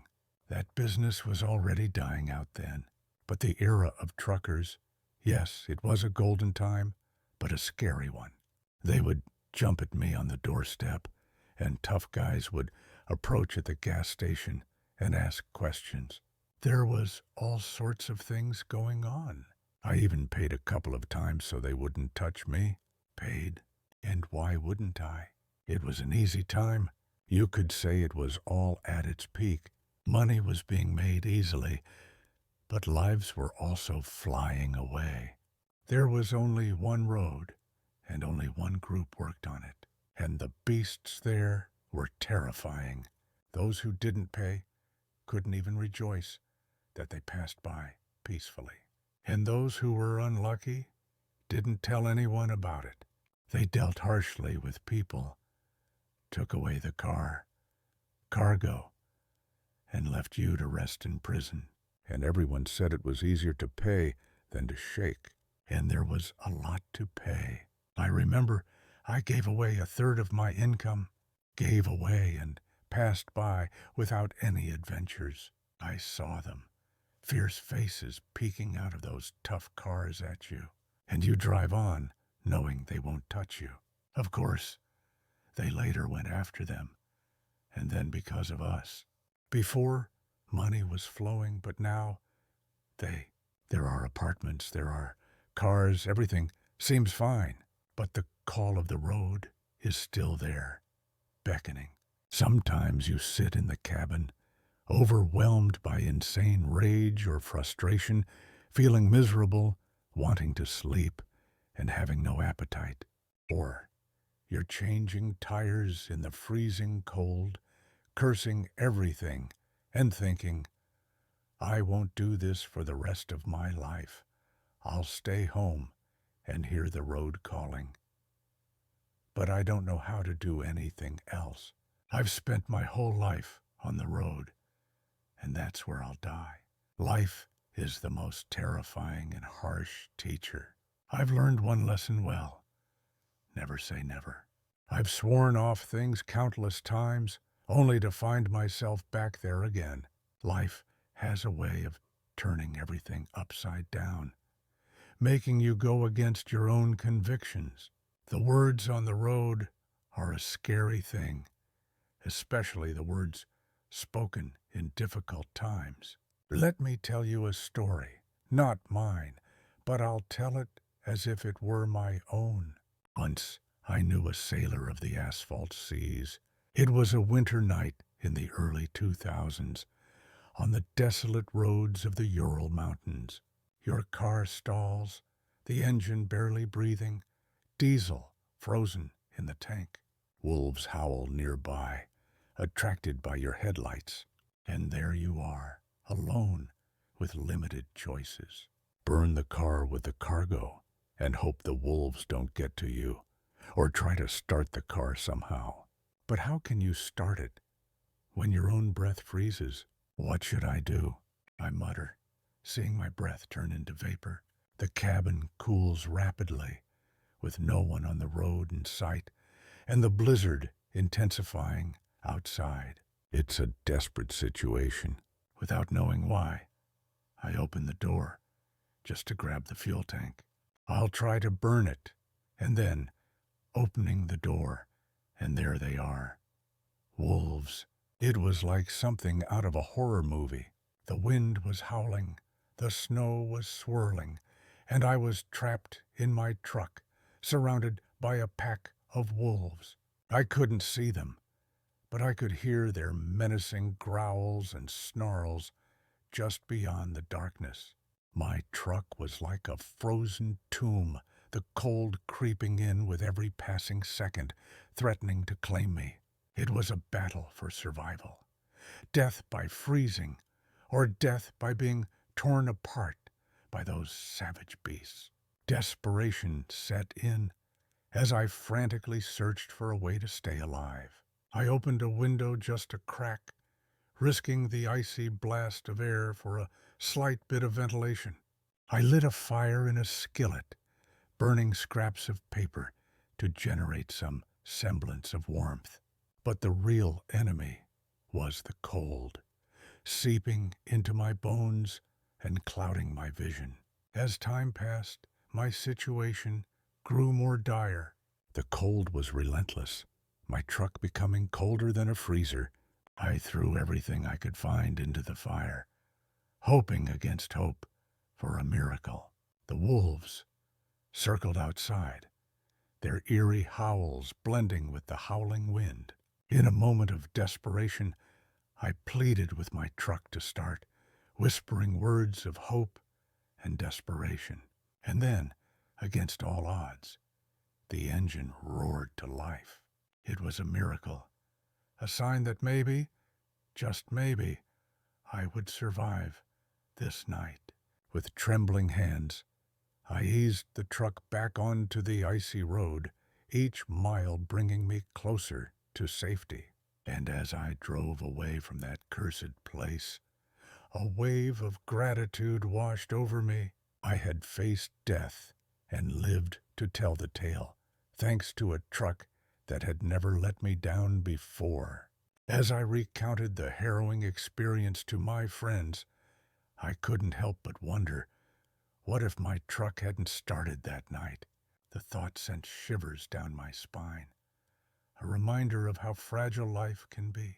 But for now, I was alive, and for that, I was grateful.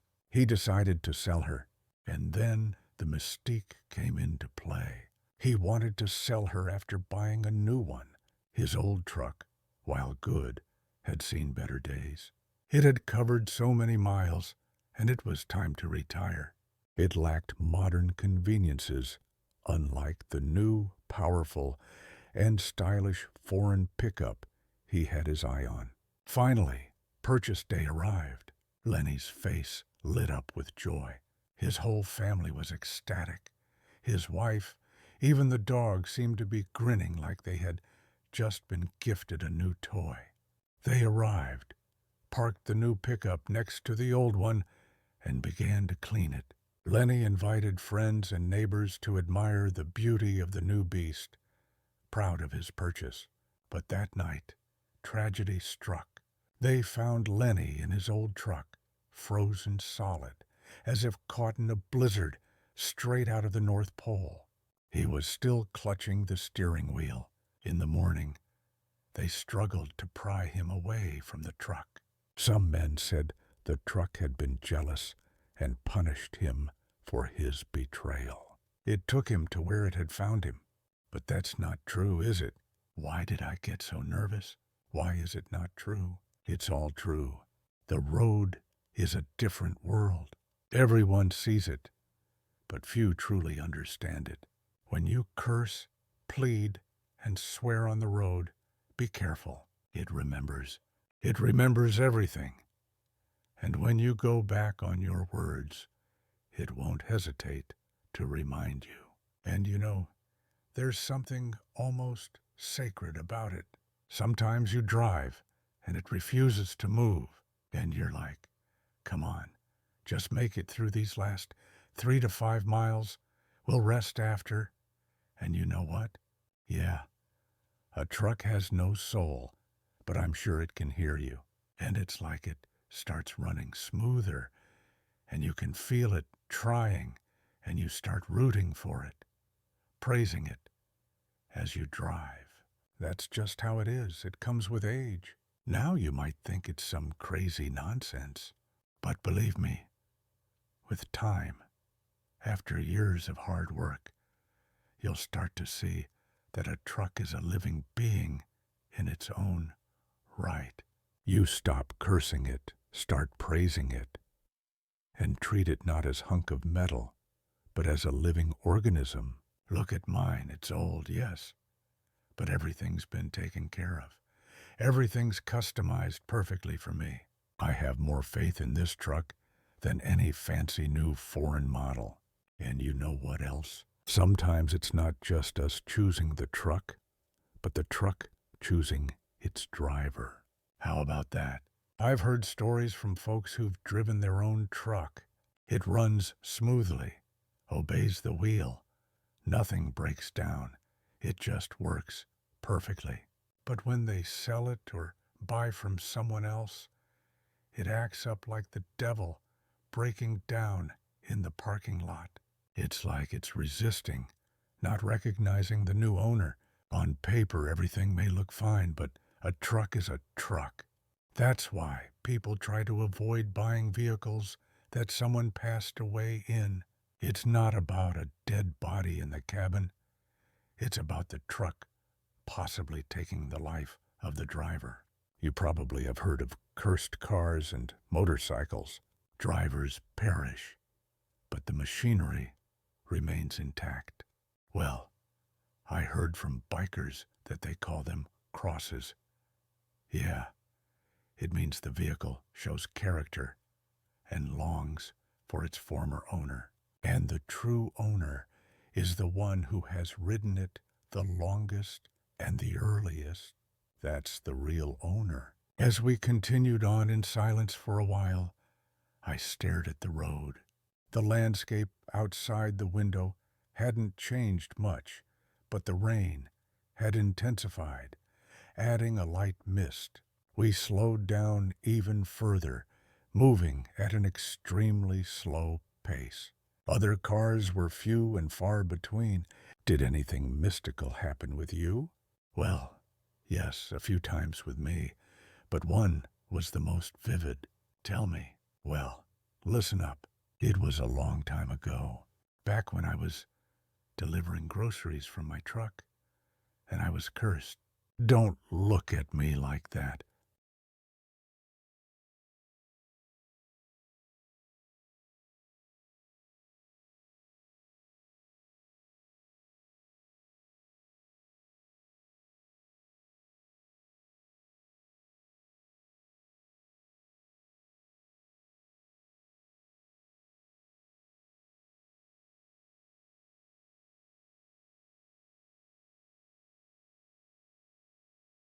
They cursed me over business, probably. I traveled to small towns, sold goods, and people bought them. but the earnings were modest. Wholesalers started getting greedy, raising prices. But where could I go? It's just a truck. Essentially, it's a store with a minimal range of products. Bread, in bags, crackers, and the like were all popular items. In some places, they were as necessary as air. And then, for the last 2 months, they raised prices here and there, and your meager earnings just melted away. Believe me, it was a time when it wasn't about the income. It was about having work and some money at all. Tough times for everyone. And, you know, one thing led to another. Prices went up, goods didn't sell, and the products you bought started going to waste. And, it all piled up until it was unbearable. Then, when I heard that someone else was also driving to the same towns on another day with better and tastier goods, and of course he was almost paying to sell them, that really got to me, and the resentment ate me up. I turned my back on the business for a week. I thought, maybe I should just quit. He came along second, let him pay. This went on for a while. I took some time off, cleared my head, and thought, what the heck, I'll go for a ride. Since it was Thursday, I stocked up on goods, went to sell them, and couldn't make any sales. They didn't buy, they just criticized. They almost dragged me out of the truck. I asked, what's the problem? Where's the other guy? Everyone was blaming me for not coming around anymore. But the locals said he was not consistent, coming and going. Now it seems he's decided to quit for good. I was relieved, and business started booming. I went from one village to another, and people were buying everything up. Literally, for several days in a row, joy abounded. They bought everything up. I restocked. Money was flowing. I started to dream big, and everything seemed to be going well. So, on a Saturday, I arrived in a remote village. It wasn't the farthest, but it was the last reachable by car. I set up shop. Sales were steady, and people from smaller villages came by. Some had no money, so I bartered food for other items. And then an old woman approached me and said, I'm hungry, but I have no money. Nothing at all. Give me. She said, I need food, or else I'll starve to death. So I looked at her, and her face was like that of a bulldog, kind of pale, but with an unreal anger in her eyes. I thought to myself, I'll give her some food now, and then she'll get into a habit of asking, and if I don't give, she'll start screaming. I figured that by giving her some goods, I wouldn't become poor. So, what did I do?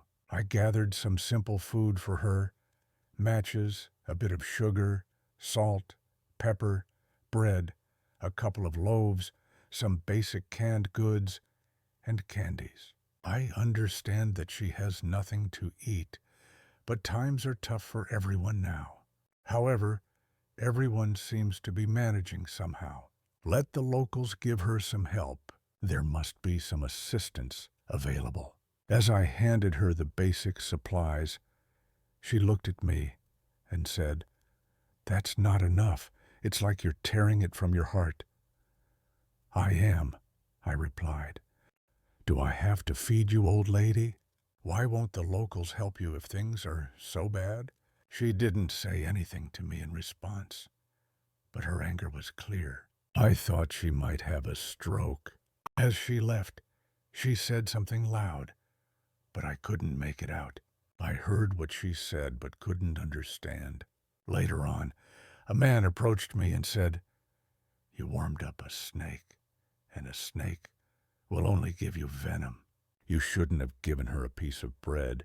We don't help her, she cursed us. Let her die already, the cursed witch. I didn't say anything, and didn't understand the old lady at that moment. But I understood later on. Sometime after I was hit with a great urge, I started moving. I began bringing things from the city upon the villagers' request, buying and delivering things like a courier and a store. Everything was fine, it was wonderful, and at one point I encountered a demon on my path. Only I didn't know it was him. It was a bright day. An old man was walking on the side of the road to the village where the same cursed old lady had cursed me. I stopped and thought, taking care of a customer starts at the doorstep. I'll give him a ride. And I did. And the old man told me an interesting thing and even scolded me. Why don't you visit the farms in Glazov? The village is big, yes. The road is rough, yes. But people there are like they're from a famine-stricken land. You could make some money there. And caught in the moment, I said, yes, I'll go and see this new place. I had an atlas of roads at that time. I remember looking through it all. But then it was marked with a lot of missing information. Consider it a navigator of those days. So I drove the old man, did some bargaining, and things went well. Yes, I went to Glazovo to see those farms. I arrived, saw a dirt road, but a good, well-worn one, and I thought, why not? And I went. It was already getting late in the evening, around 6 o'clock. The road was long, very long, and strangely, when I wanted to turn, it felt like the demon was pulling my hand. I got distracted, and then something else, but I continued driving forward. At one point, it felt like I was under some kind of spell, so I got out of the car, decided to stretch, and stood there for half an hour, enjoying the nature. Later, after another 30 minutes, I finally reached Glazovo. The sun was setting. That village didn't appeal to me. I arrived. Yes, it was a healthy village, but it wasn't Glazovo. Oh, darn. Dogtown. Dogs! Dogs everywhere. Dogs on the streets, on trees, you name it. Healthy ones, mean ones, and the people, oh, those people, they were like something out of this world. One guy parked his car, climbed into the back, and set up shop right there in the middle of the road. People started to slowly approach, and they were scary looking. But I'm used to remote places, used to seeing some rugged folks, but there was something off about these ones. There was something in their eyes, shiny like glass, and they seemed well-fed. I started to sell my goods, trying not to meet their eyes. But something was different about these folks. Quiet, strange. The village was deserted, overrun by dogs, with crooked houses and no signs of life. And I felt this strange sensation in my left hand, where I held a knife, a handy tool in case things went south. But I couldn't help but notice how these residents kept staring at the knife. The trading went on, but as dusk fell, I knew I had to leave. I announced the end of the day's trade, promising to return tomorrow. As I tried to leave, one man, particularly odd, wouldn't take his eyes off the knife. He challenged me about it, creating tension. I realized they had surrounded me, and I was standing in a half circle with my back turned foolishly. Tension rose, and I could see the man's hands fidgeting under his jacket, his eyes darting. I could tell he was barely holding back, and the other people were looking at me differently now. I promised to return the next day at 2 o'clock, and with that, I hopped into my car and drove off. Today, we have buttons for everything. Back then, it was all about the lever. It was a terrifying moment. Just as I was about to leave, a man leaped onto my doorstep, his knife raised to strike. Glass shattered as he swung his arm, but I stood my ground, refusing to let go of my own weapon.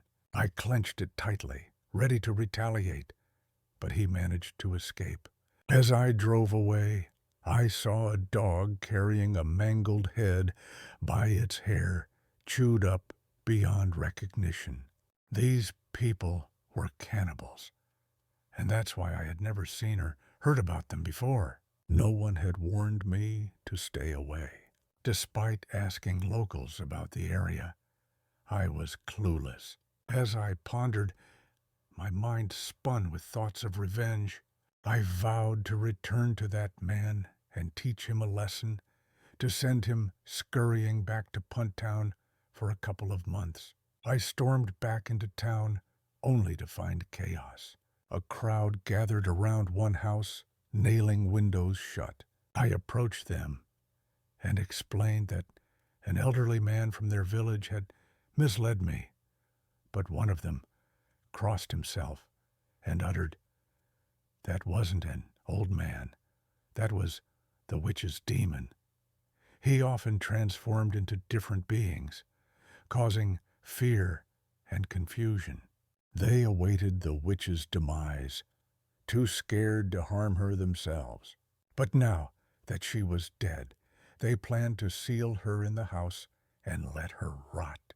Glazov village was a place of cannibals, growing fond of human flesh. There were no stores or jobs, and the witch, along with others, had convinced them it was okay to feast on humans. At first, they feasted on outsiders, then moved on to travelers. Now, a select few from the village hunted and delivered fresh meat back home. That's why the village was unmarked on maps, surrounded by chaos to deter any investigation. I learned that the cannibals kept either dogs or pigs to dispose of remains, with the dogs picking bones clean.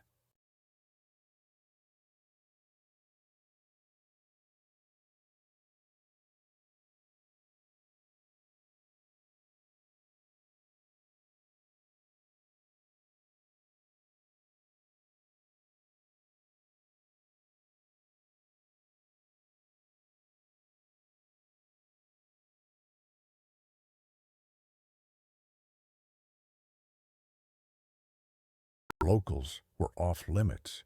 Though they had tried to harm them in the past, locals were skilled marksmen who could spot a cannibal by the gleam in their eyes and their predatory demeanor. I had indeed been lucky, given that the witch had perished.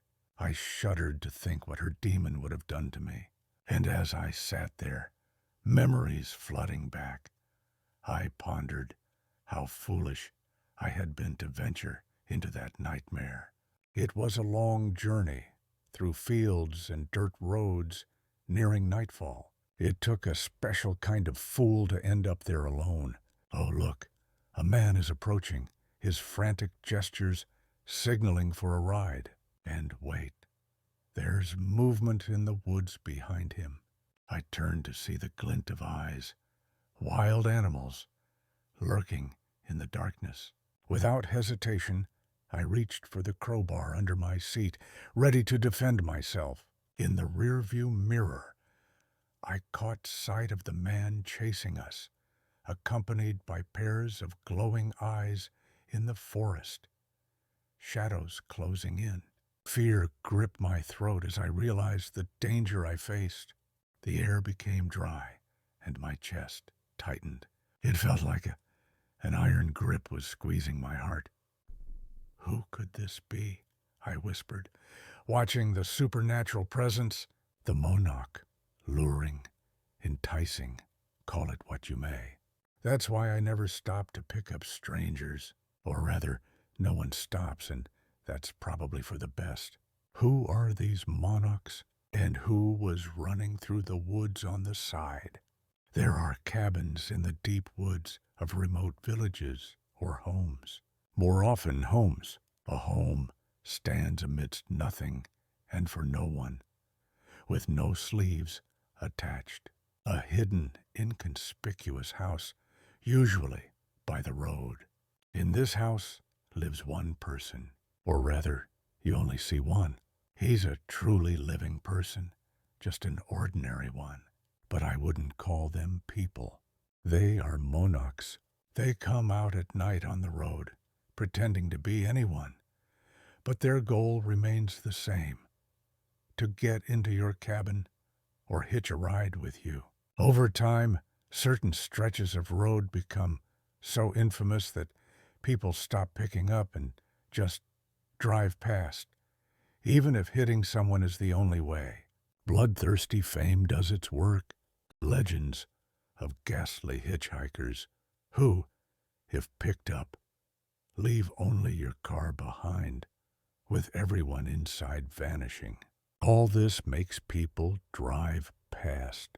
Monarchs have to approach a truly normal stretch of road and lure you towards them. Who they are and what they look like, I don't know.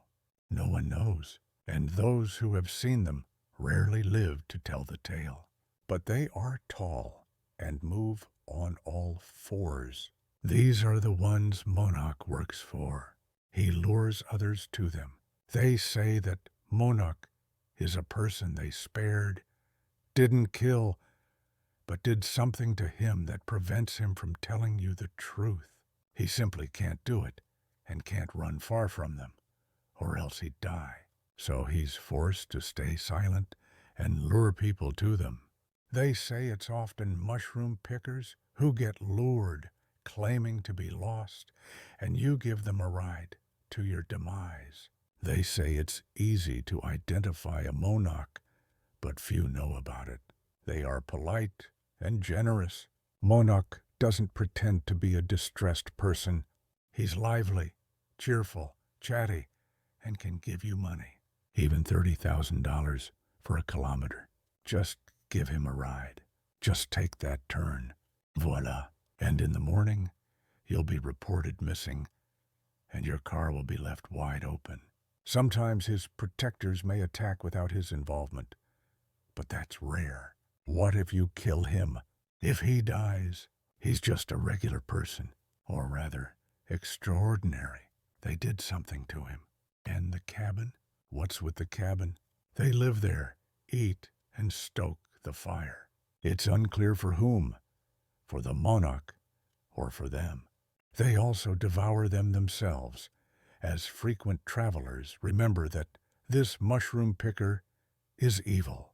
That's why I hardly ever pick up hitchhikers, and if I do, I watch them closely. If they seem lost, sit in the car and fall asleep immediately. Ask for food and water and just need a ride anywhere. Then they're truly in need.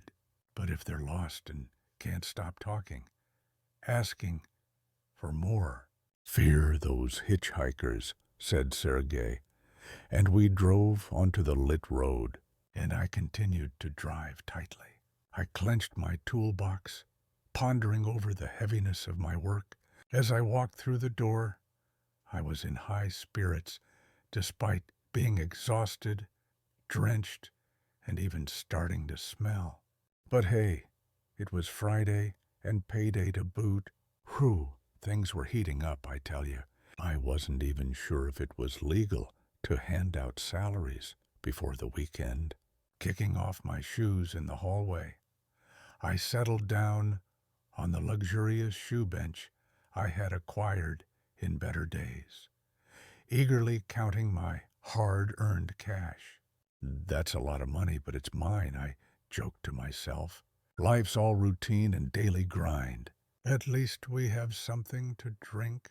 This chunk will go into savings, just in case. Oh, now this. I let out a sarcastic click of my tongue. Not much money left for my own extravagance. Barely anything, really.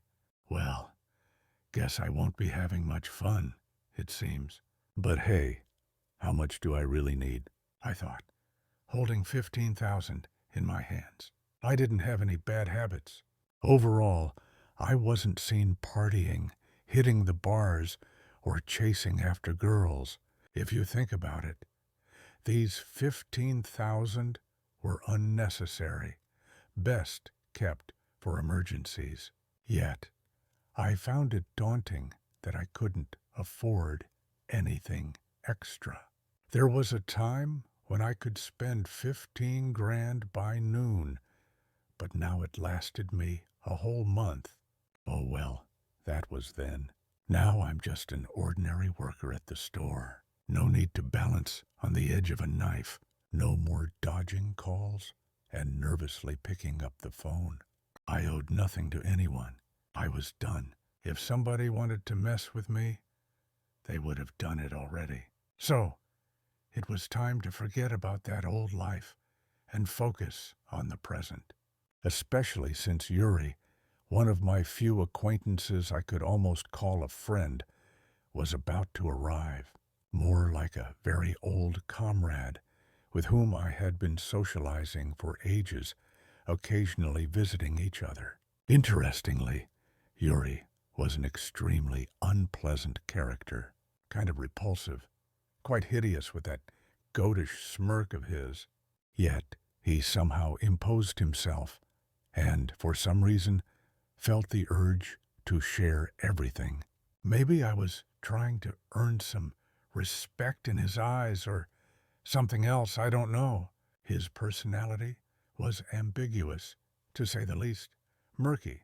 But because of our long-standing acquaintance, I somewhat trusted him. We were on good terms when I had money, and when I didn't. Well, we interacted, not exactly friends. So, I grabbed a bag and went to set the water for the dumplings, and to lay out some treats for my guest. He wasn't coming over for nothing today. Did you really bring me some booze, Fady? I asked. Why didn't you get any for yourself? He shrugged. I got the dumplings for myself. Been craving them. As for the blue notes, you know I'm not a fan. It's a shame. Really tasty and helps to forget your troubles. Just don't overdo it. Clears your head like medicine. But I have no need for that. I don't collect trash. So spill. What do you have in store? And don't tell me it's related to my past.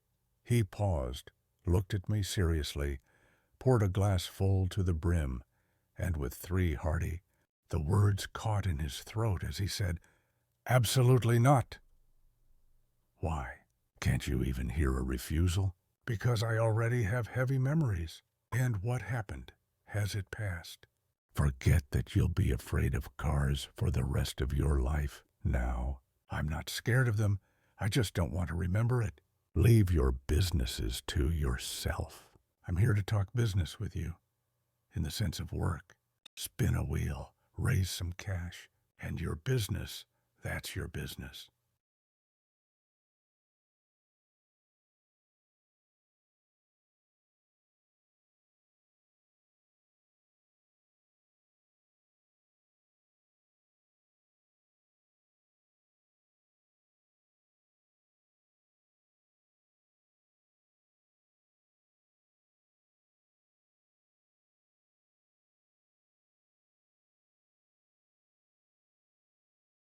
I'm not prying into your soul. Just recently, some acquaintances of mine appeared here, just about a month ago. Decent people, involved in business and money. They need sensible workers who know what they're doing, don't stick their nose in, and just follow orders. Do you understand why you assumed I'm that way? Maybe I'm just a curious fool. No, you won't fool me. You're a decent person. That's why I came to you. People like you are worth their weight in gold. As they say, it'll be as I said. And that's what they need. Plus experience. Do you have experience? And rest assured, no one will put you behind the wheel of a truck Don't worry. They'll put you in prison. Okay, just kidding. You'll have a job on a small truck. Number. Why are you giving me a hard time like an old lady? Number. You at least listen. Listen, I don't really want to. Right now, I work as a goof in a store. Give me, fetch me. And you know what? I'm happy. I know my time and my work, so no tricks and no stress. But here I am, going on trips again. Are you a driver yourself? Yes. Well, I drive myself properly. Try working for the uncle, then tell me how you like it. That's how it is. I went to him to offer work. And why are you so nervous about this job? What's in it for you? No, I've already said mine. You see, I kind of blurted it out awkwardly, so you'll probably agree. And there, you know, people are already hoping. Yuri, I think I've found you a job, I said, since you promised for me. Then sit down. You promised, and you have to go. I personally want to disappear in the depths of routine and just not wake up one day and that's it. I lived gray. I'll vanish gray. I've had enough adventures for my whole life. I'm 33 and look at me, silver in my hair. Soon the sand will start pouring. But at least listen who you are. I knew. Listen, what do the respected people offer? They'll give you a little truck. You'll drive it and deliver various goods. Don't worry, nothing big there. Different books, benches there, maybe building materials. These people, they're not quite typical clients. But I already understood that because you started listing. Now, will you be carrying all kinds of occult or near occult items? I mean inventory, not necessarily occult, just ordinary things to different places. And sign a contract. You know, all as usual. Do you even understand what you're hiring me for? How can you agree to this? It even sounds strange. Strange? Well, yes, it does sound strange. But not as strange as how you're living now. Look at yourself. You used to be able to buy a car on a whim. Local big shots used to personally greet you with a handshake. And now no one will even shake your hand. Only I am here for you. That's why I won't offer any more. He just placed an envelope on the table, quite plump. They said, Fedya, hand over the envelope. Let him think. It's like a sign of serious intentions. Yura somehow hesitated, quickly finished what was in the glass. We talked for another 10 minutes, but somehow incoherently and abruptly. And then he left, leaving me alone with my thoughts. When he left and the door closed, I sat down at the table and looked at the envelope. I figured there was a very good amount in there, but not for Yura. He had previously offered me to work on, let's say, shady jobs. So his words about transporting occult stuff raised a slight alarm in me. Who could it be? A company producing some dark merchandise, candles, masks, t-shirts. Maybe I'll even have a small truck. And that means transporting goods a bit. And damn it, this Yura. He was right. He knew how to press me to make it hurt. And now it seemed to coincide. I leaned back comfortably and plunged into the abyss of dead luxury, where I come to weep over the corpse of my happiness. I was the owner of a transport company, a fairly decent staff, large volumes, with all the bells and whistles. And indeed, I was not the least person in the city. Everything was going smoothly, money just pouring in. And at some point, I thought I had entered paradise. Everything was just perfect. We didn't take disputed orders, didn't work cheaply, and thanks to agreements and the semblance of the company's reputation, we always had orders. I lived like a king royally. Cars, trips, everything was there. And then my car caught fire. Of course, I started investigating, turning everyone I could find upside down. But by lunchtime, they told me, important people want to talk to you. And in the evening, people, or rather their representatives, sat in my office talking. The conversation was simple. I step down, get 3 cents on balance, and sit quietly, or all my cars will slowly burn up. But if this doesn't help, then something will happen to me. In short, I didn't have much choice, and the situation was such that I could hardly do anything. No one would even come close to my problem. I was also hinted at this. Money is a pity, but life is more valuable. As my grandmother and grandfather used to say, who raised me, money is a worldly matter. Of course, I tried to negotiate as much profit as possible for myself, but it played a minor role. Then came the checks, and not only did I have to give back what I was paid, but also had to sell what I had to pay all the fines and debts that appeared out of thin air. In short, all I have left is the apartment, a good luxurious apartment, and even maintaining it becomes burdensome for me. Of course, I jump up at night sometimes. I dream that I grab a gun. I shoot these people. I shout that I am ready to die for mine. They just sit there, laughing and chuckling, and they have disgusting faces with coins on them, and horns grow on their heads. By the way, my case was quickly dismissed as settled, and no one even bothered to. They just bankrupted the company to get rid of a competitor. That's it, of course. I wanted to make things right. I wanted to feel the taste of money, the taste of life, and possibilities again, just like back then. But something inside me broke. Maybe it was the extreme and total injustice that undermined me. Lawlessness killed my thirst for more. After all, it's better not to have than to lose. Maybe it was because everyone told me, no, we won't help, and do what you're told. Maybe something else, but I really closed myself off. Just a regular store employee, working 2 on 2. It was my shield and armor, but still, I thought about that life every day. But every day, I convinced myself not to. And then there was Uric. He knew how I felt, came around, offered me a job related to shipments. The road, one way or another. Maybe it's time to stop pushing life away and just open the door and really try to make a living. I opened the envelope.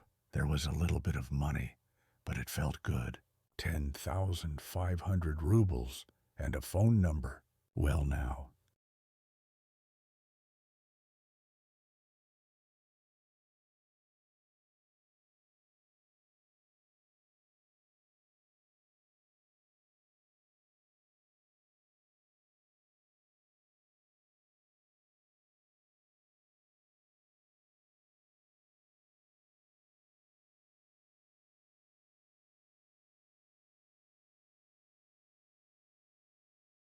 $10,000 out of the blue. I'll call tomorrow. Everything will be fine tomorrow. Of course, I talked to them the next day and even went back to my old job first to quit and then to see what was going on with them. A small spot on the outskirts of town, mainly filled with trucks, tiny ones and some vans. We talked, we chatted. I overall liked it, and I decided, why not give it a try? It was a microscopic company that dealt with small-scale deliveries. As they explained to me, if the client pays, they can send a truck with just one suitcase. It didn't matter. And most of their clients were tough, wealthy people. They never specified who exactly, but they handed me a stack of A4 sheets and told me to study them carefully. And that today at 5 p.m. I had to come to the base to go on a trip with a mentor. So I focused on reading the documents, rules, and regulations for the driver during cargo transportation. The first, the driver must be neat and tidy. I skimmed through till the 12th point. The first, 11th, that was just basic stuff. 12th, the driver must use navigation tools exclusively installed in the car. 13th, the driver is not allowed to stop at the demand of law enforcement officers. 14th, the driver is not allowed to disclose his travel routes. 15th, during loading and unloading, the driver is not allowed to leave the vehicle and look in the rearview mirrors unless requested by the client. Check the documents. 16th, the driver is not allowed to be late. 17th, the driver must have a vice. 18th, the driver commits not to leave the car and break the law in order to comply with the rules. 19th, the company commits to protect the driver, except in exceptional cases. I read it over 4 times and couldn't understand. Was it some kind of joke? What does it mean the driver must have a vice? What does it mean at all? It all sounded like a chilling joke. Naturally, I was wary, but decided to take a ride with the local driver. Surely, he would fill me in on what was going on. What's your name? Fletch, that's me. And I'm Andy. Well, Fletch, let's go. The driver programmed the route into the GPS and only then started driving. Andy, I got the rules here. Tell me, is this a joke? No, it's no joke. They don't just scribble on paper for nothing. It's serious for sure. And what kind of requirements are these? What kind of company is this anyway? Tell me. Maybe I won't even work here. Too late, Fletch. You're already in. Signing papers means nothing. You're here to work now that you've shown up. And the company? Yeah, it's a creepy company. We transport all sorts of things. But let me tell you, the owner of this company is unknown. But I think it's someone with dark powers. We deliver various coffins of the dead, occult items for witches, evil spirits bound in chains. Some creatures are so terrifying it's scary to even mention. These requirements they impose on you, it's no joke. For example, you can't look in the rearview mirror at certain individuals. You'll just perish. They look so dreadful, your heart will stop. Trust me, seeing a living dead trip near the car, shedding skin in patches, is not something you want to witness. Plus, different evil beings react differently to being watched. Vampires and ghouls especially dislike being sought out in mirrors, said Andy, lighting up a cigarette. You still don't realize where you've ended up, buddy. But don't worry, you'll soon understand. This company is horrific and terrifying. You'll see all kinds of spirits, werewolves, and just witches. I don't believe you. No need to. I still don't believe it myself. The main thing, Fletch, is this. Don't you dare mention God or start whispering prayers. They'll tear you apart right in the cabin.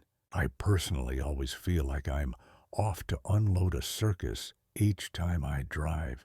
It's strange and somehow eases the soul. I'll get out. I won't work with this. I may not have the right to stop, but I won't stay. Jump out on the move.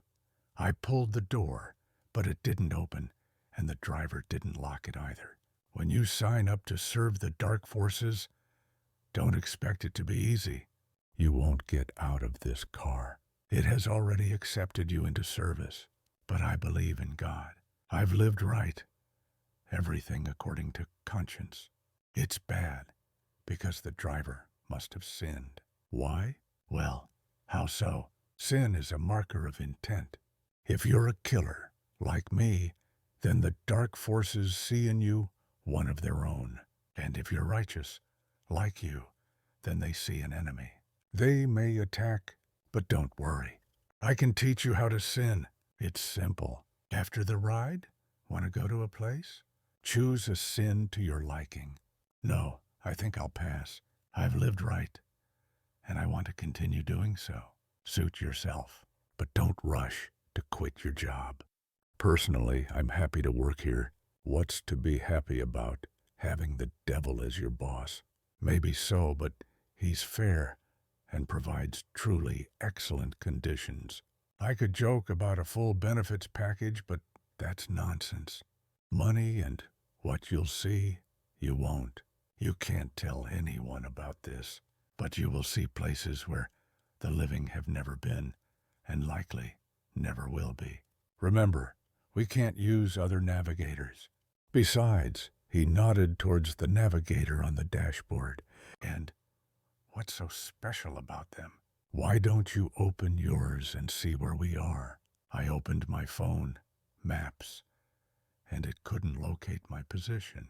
We always travel by secret paths. Some roads were built by people, some by evil forces, and some were never built at all. They have always existed. This navigator doesn't lead you by the fastest route. It only leads you to the final destination. And it doesn't matter if that destination is in the afterlife. It will take you there. So where are we then? I started looking around, forest to the left and right, and a city ahead in the valley. Quite ordinary, and the sun hadn't even set yet, not even dusk. Evening. In the afterlife, we resemble something like this. There are no living beings here except us.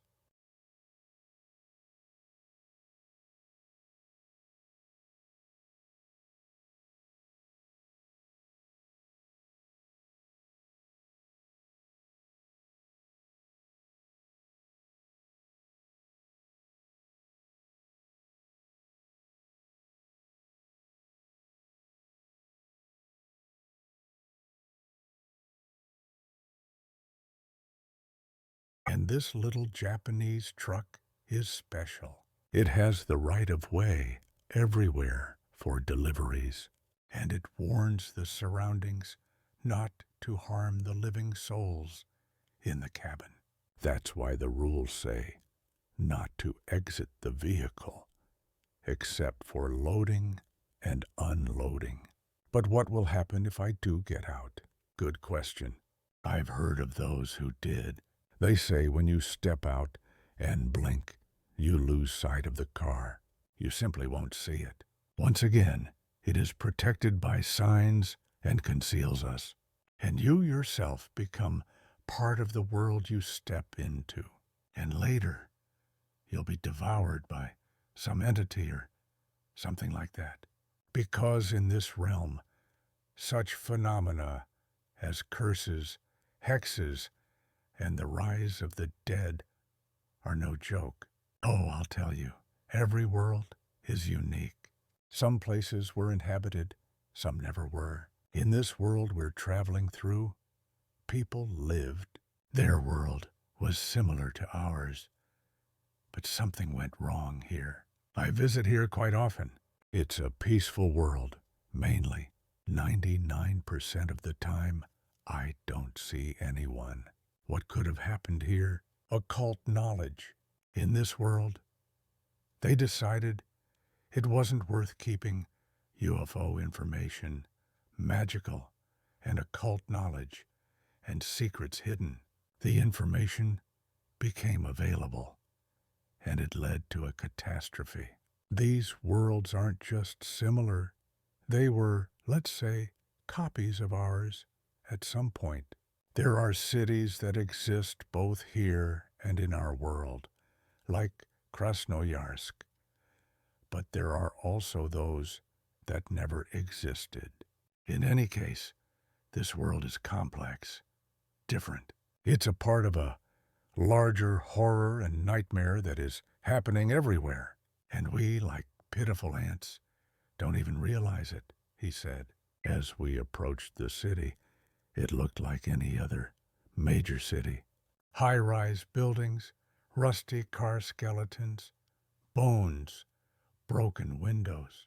It all externally resembled the end times, where there is nothing alive, where the ghostly remnants devour the remains of human presence.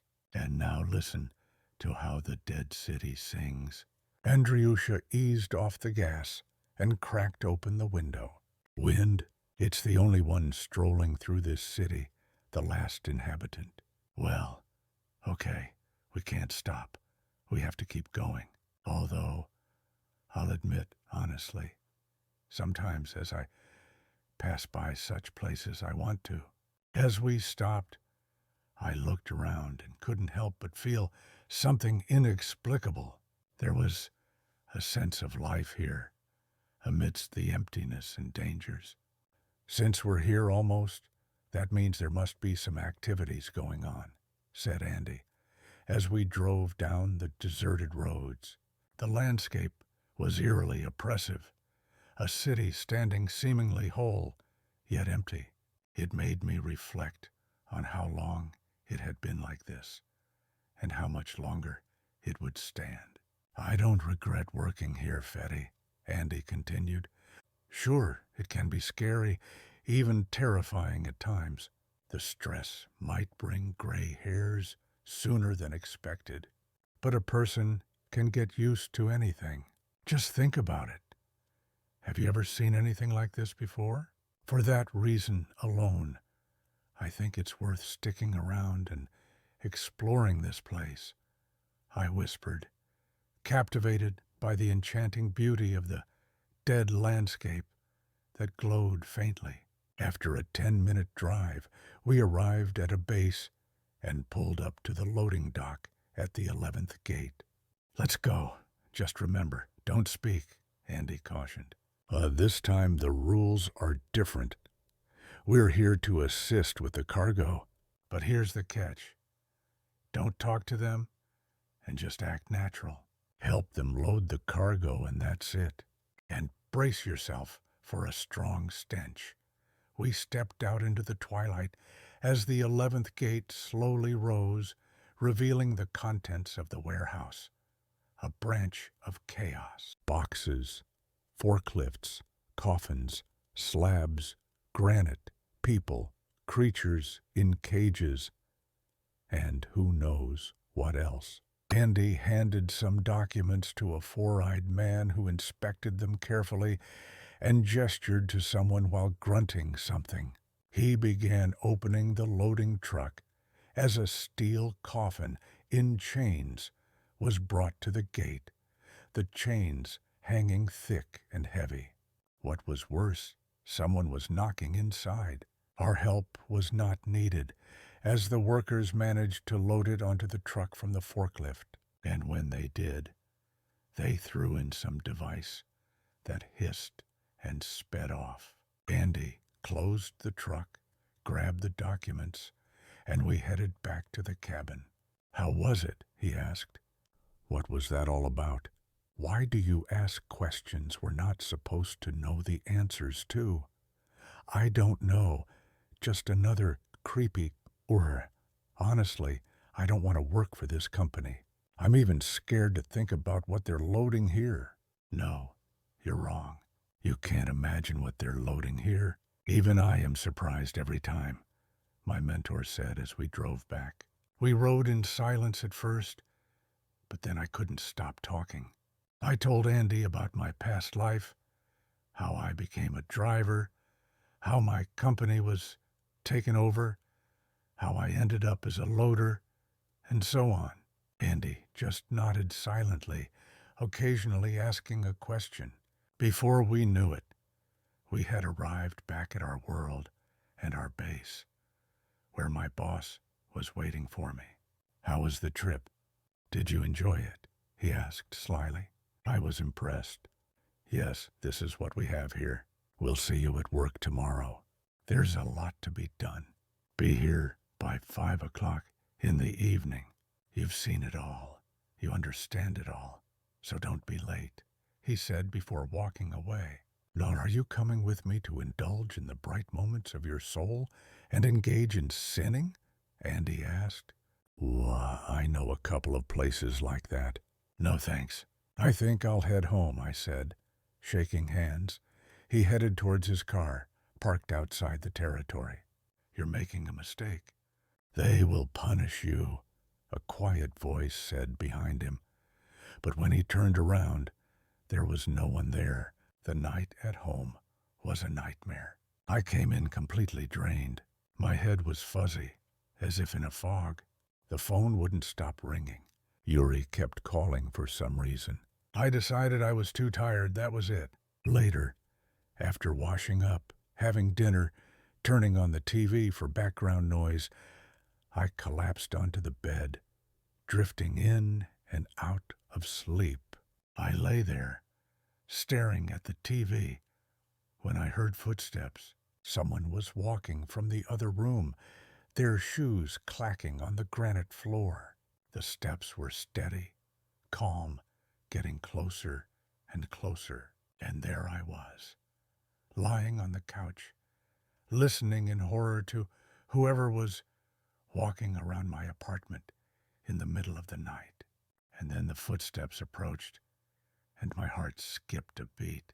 And there he appeared in the doorway, or rather, I was the one looking like death. Cracked skin, sunken eyes, a wound on the neck. I slowly approach myself and say, it's time to commit a sin. I start screaming just to jolt myself off the couch, for real. The phone kept buzzing on the table. And of course, it was Yuri. I was horrified. 23 missed calls. I picked up the receiver. Hello? Why are you calling, dummy? I just want to know. I sent you and you went silent. But I sent suddenly what? That's why I need to know. Can I come over to see you? Come over? Well, maybe that's not necessary. Why? Tell me, what's going on?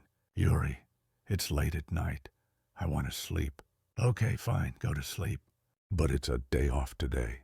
No, that's it. Goodbye. I hung up the phone feeling torn inside. No, he didn't call just like that. Something is happening. Something is not right. Of course, I work in a fairly unusual place, but damn it, I feel like I don't understand something. When I left the garage, someone told me that I was making a mistake and I would be punished. But who was that? Who said that? I thought hard about it for about 10 minutes and concluded that I was at a literal crossroads. I had lived my whole life the right way, never getting my hands dirty, never betraying anyone, and overall slept peacefully. I was the healthiest, with no bad habits. In short, a decent person. But here comes the word sin. Why does sin keep cropping up in my life so often? Why did Yuri, the driver, especially the driver, talk about needing to commit it? Why is it even written in the rules that a driver must have a sin? I feel like I'm being tested.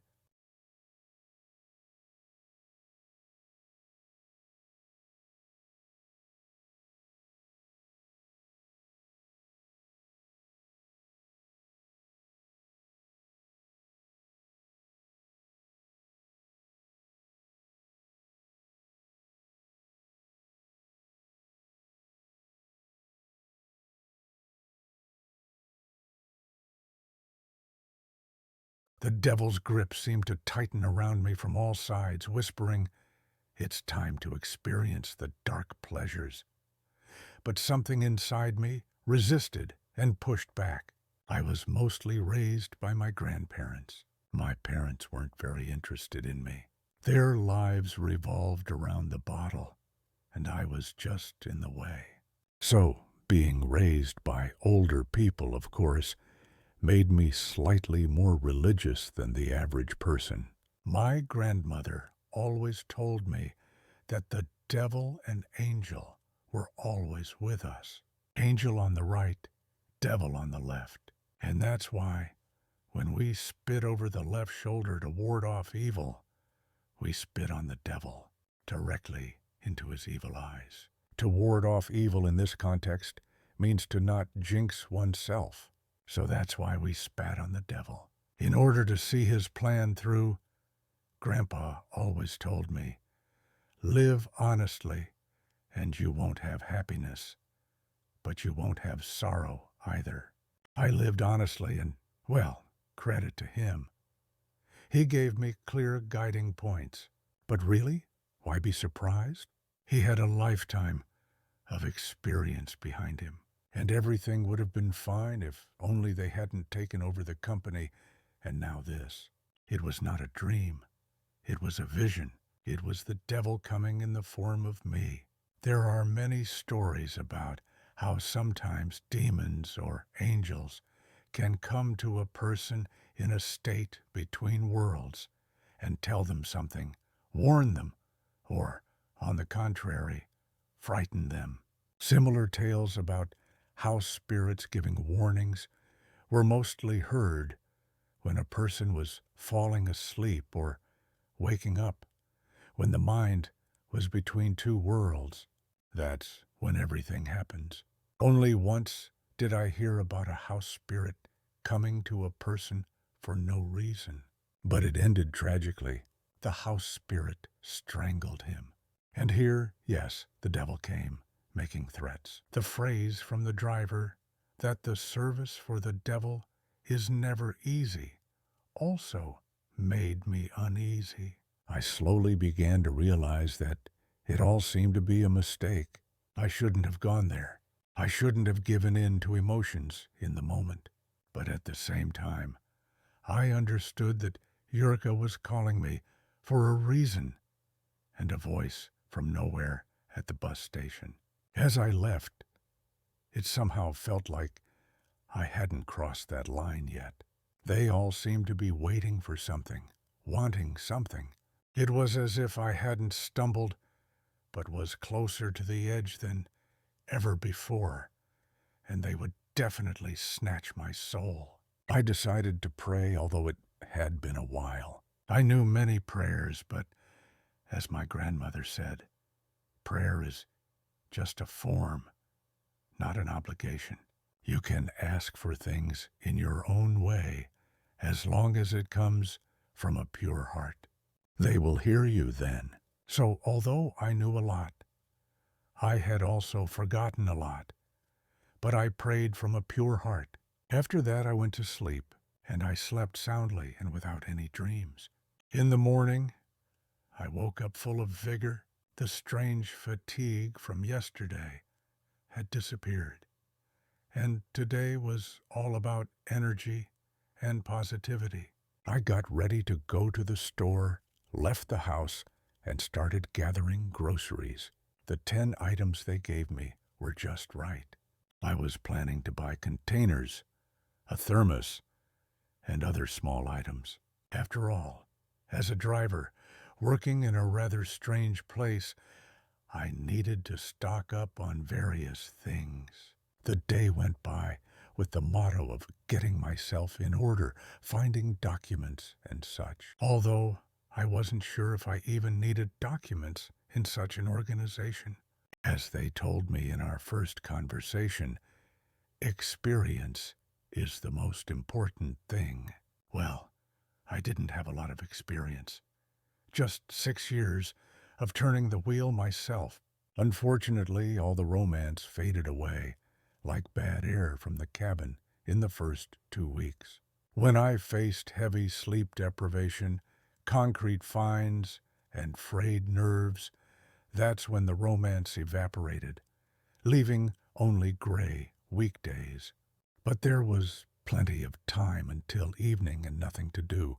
I also decided to invite Yurka over, who had been calling me since yesterday, persistently today as well. I told him over the phone, "Devil, come on over." Well, how about that? What's up?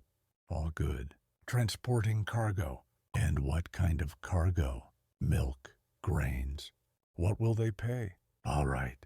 Well, it's great that you landed a job. I just knew it was meant for you. You're starting today, right? Yes.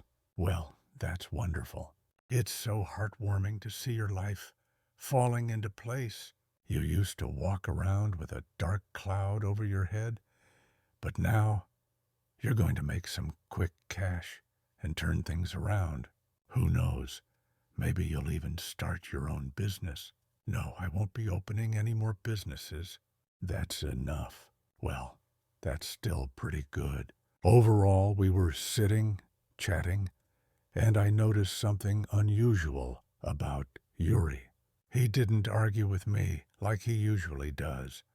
He agreed with me, cheered me on, which was atypical for him. He was usually a real piece of work, but now it was as if, and then I realized his true intention for visiting. He wanted to make sure I had gotten the job, signed all the papers, and was definitely going. It seemed like he wanted to send me there. I thought about it and decided to test it at some point. Listen, I interrupted him. What's up, Yuri? It's a tricky situation. I just remembered now I need money for gas. Otherwise, I won't make it there. Amazingly, without any hesitation, $2,000 were placed on the table. Thanks.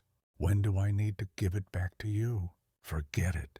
You're moving up and I'm just helping out, he said happily as he continued on with some nonsense story. And as I sat there, I couldn't help but think that my whole life depended on whether I went there or not. We sat for a long time, until 4 o'clock.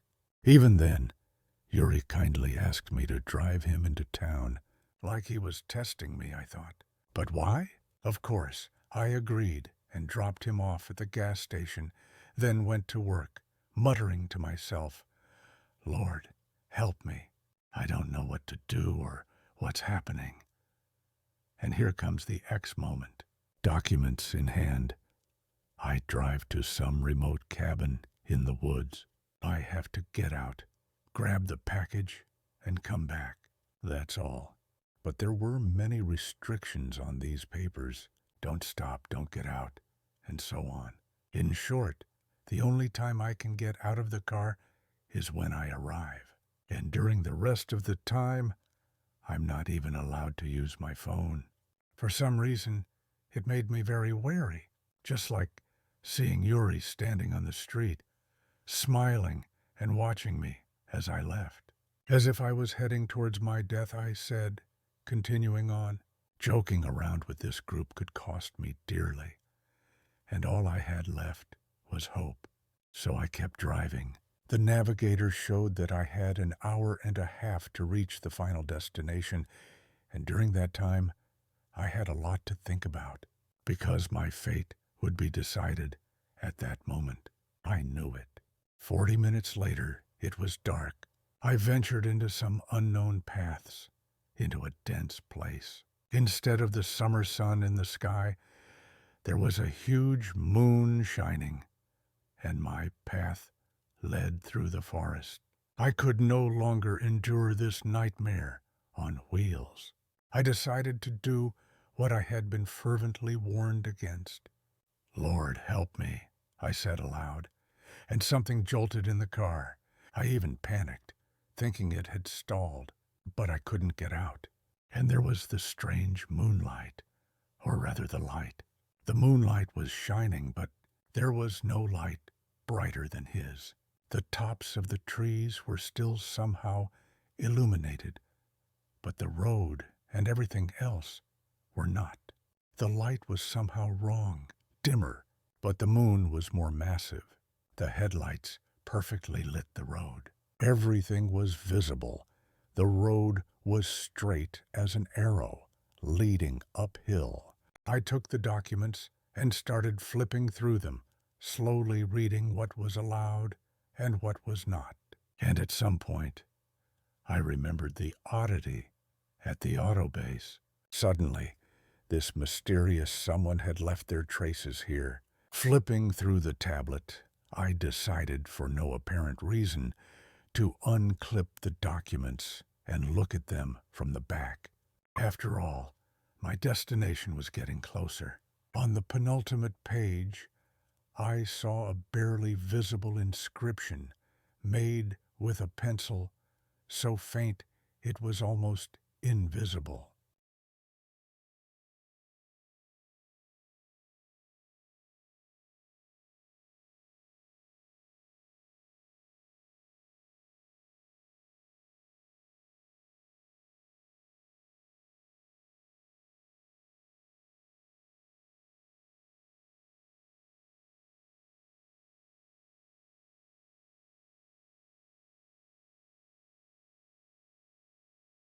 But I saw it, and it read, "Do not go to that cabin.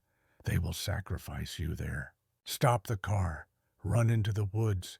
Call for Leshy. He will help."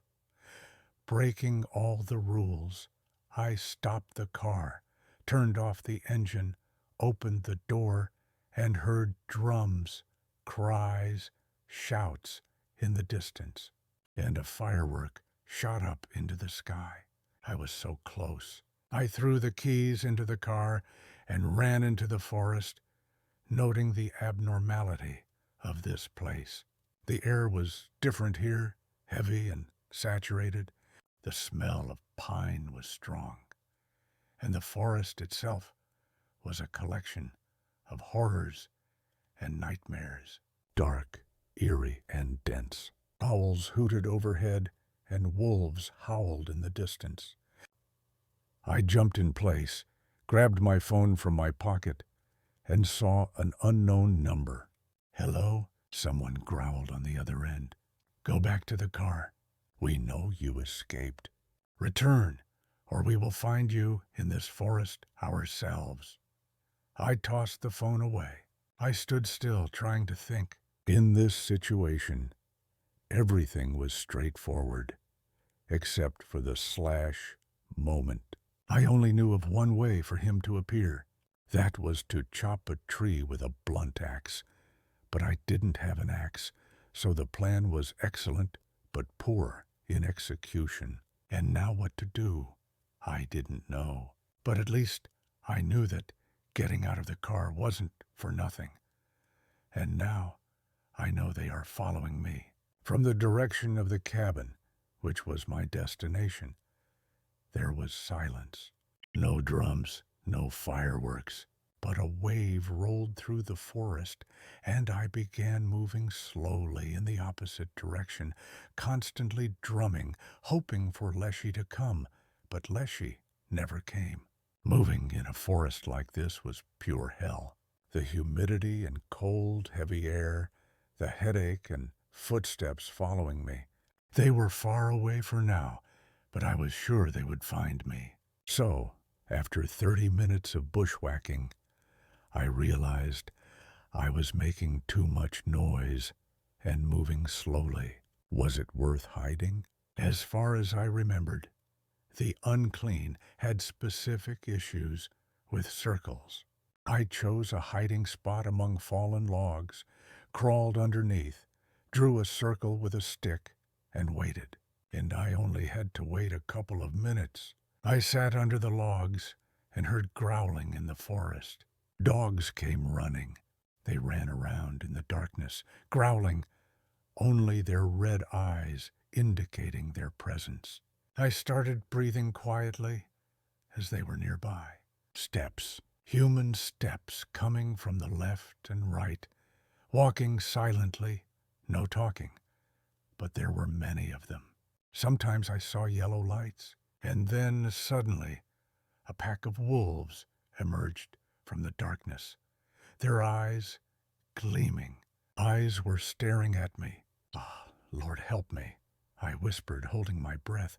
He was hiding somewhere around here, marking his territory. "Search for him right here. No more traces to follow. And you, we'll find you. Once we figure out the circle, that's when we'll finish you off. Set the dogs on his trail. Let them search. It's over," I thought. And they began searching. The dogs quickly understood where I was, and they marked the circle. "That's not exactly how it works," someone said. and I, trembling, emerged from under the bushes, preparing to run. But there was nowhere to run. Shadows surrounded me, dogs growling. I was left alone. All right, come in, someone said, and I, yelling, darted away in a desperate attempt to escape and buy some time, but even though I knew I wouldn't outrun them, I ran out, leaped into the darkness, got hit, and flew backwards. A dog lunged at me, but someone kicked it away, grabbed me by the chest, and covered my mouth with his hand, saying, "Shut up." And not only did I shut up, I even breathed uncertainly. Where is he? Where is that damn idiot? Is it your fault for running in? Stupid dogs. A brawl ensued, and someone carried me away while holding me with one hand.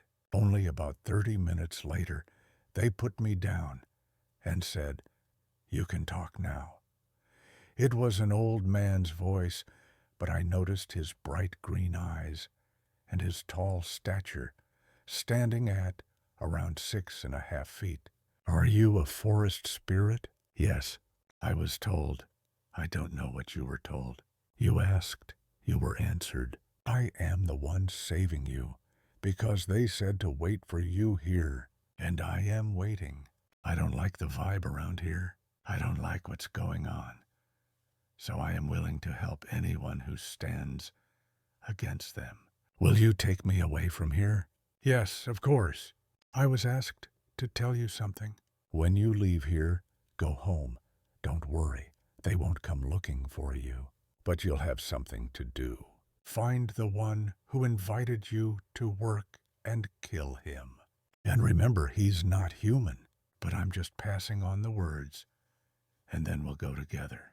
The border isn't far from here." I sat at home, sharpened the axe, sprinkled it with holy water, drank some myself, watered a flower.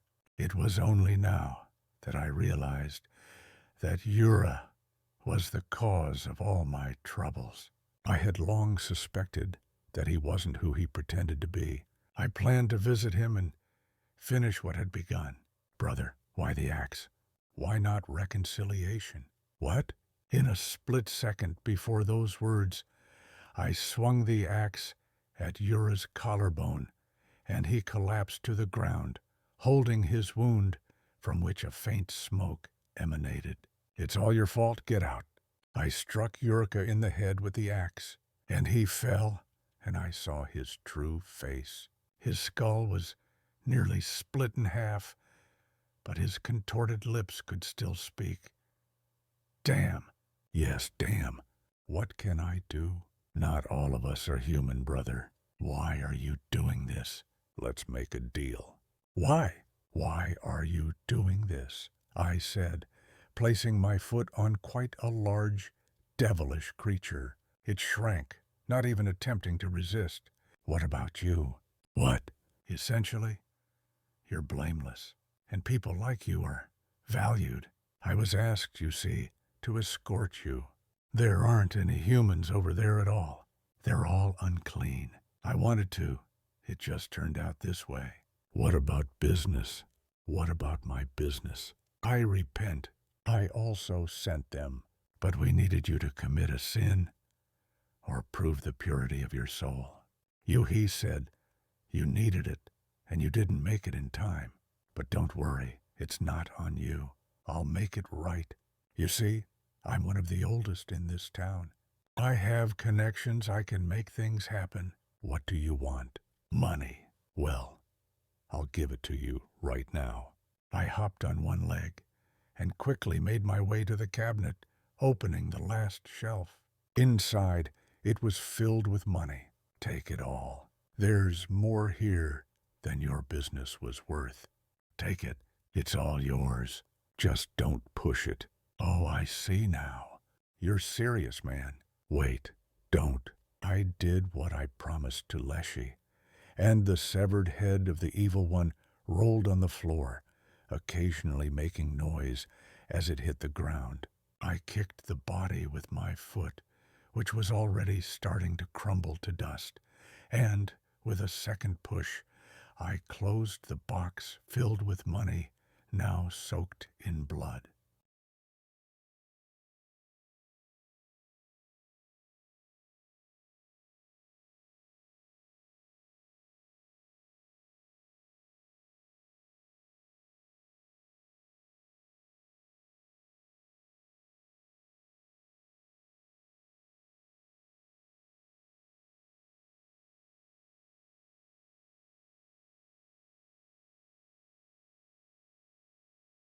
Thank you, Lord, I said, crossing myself, envisioning a normal life ahead.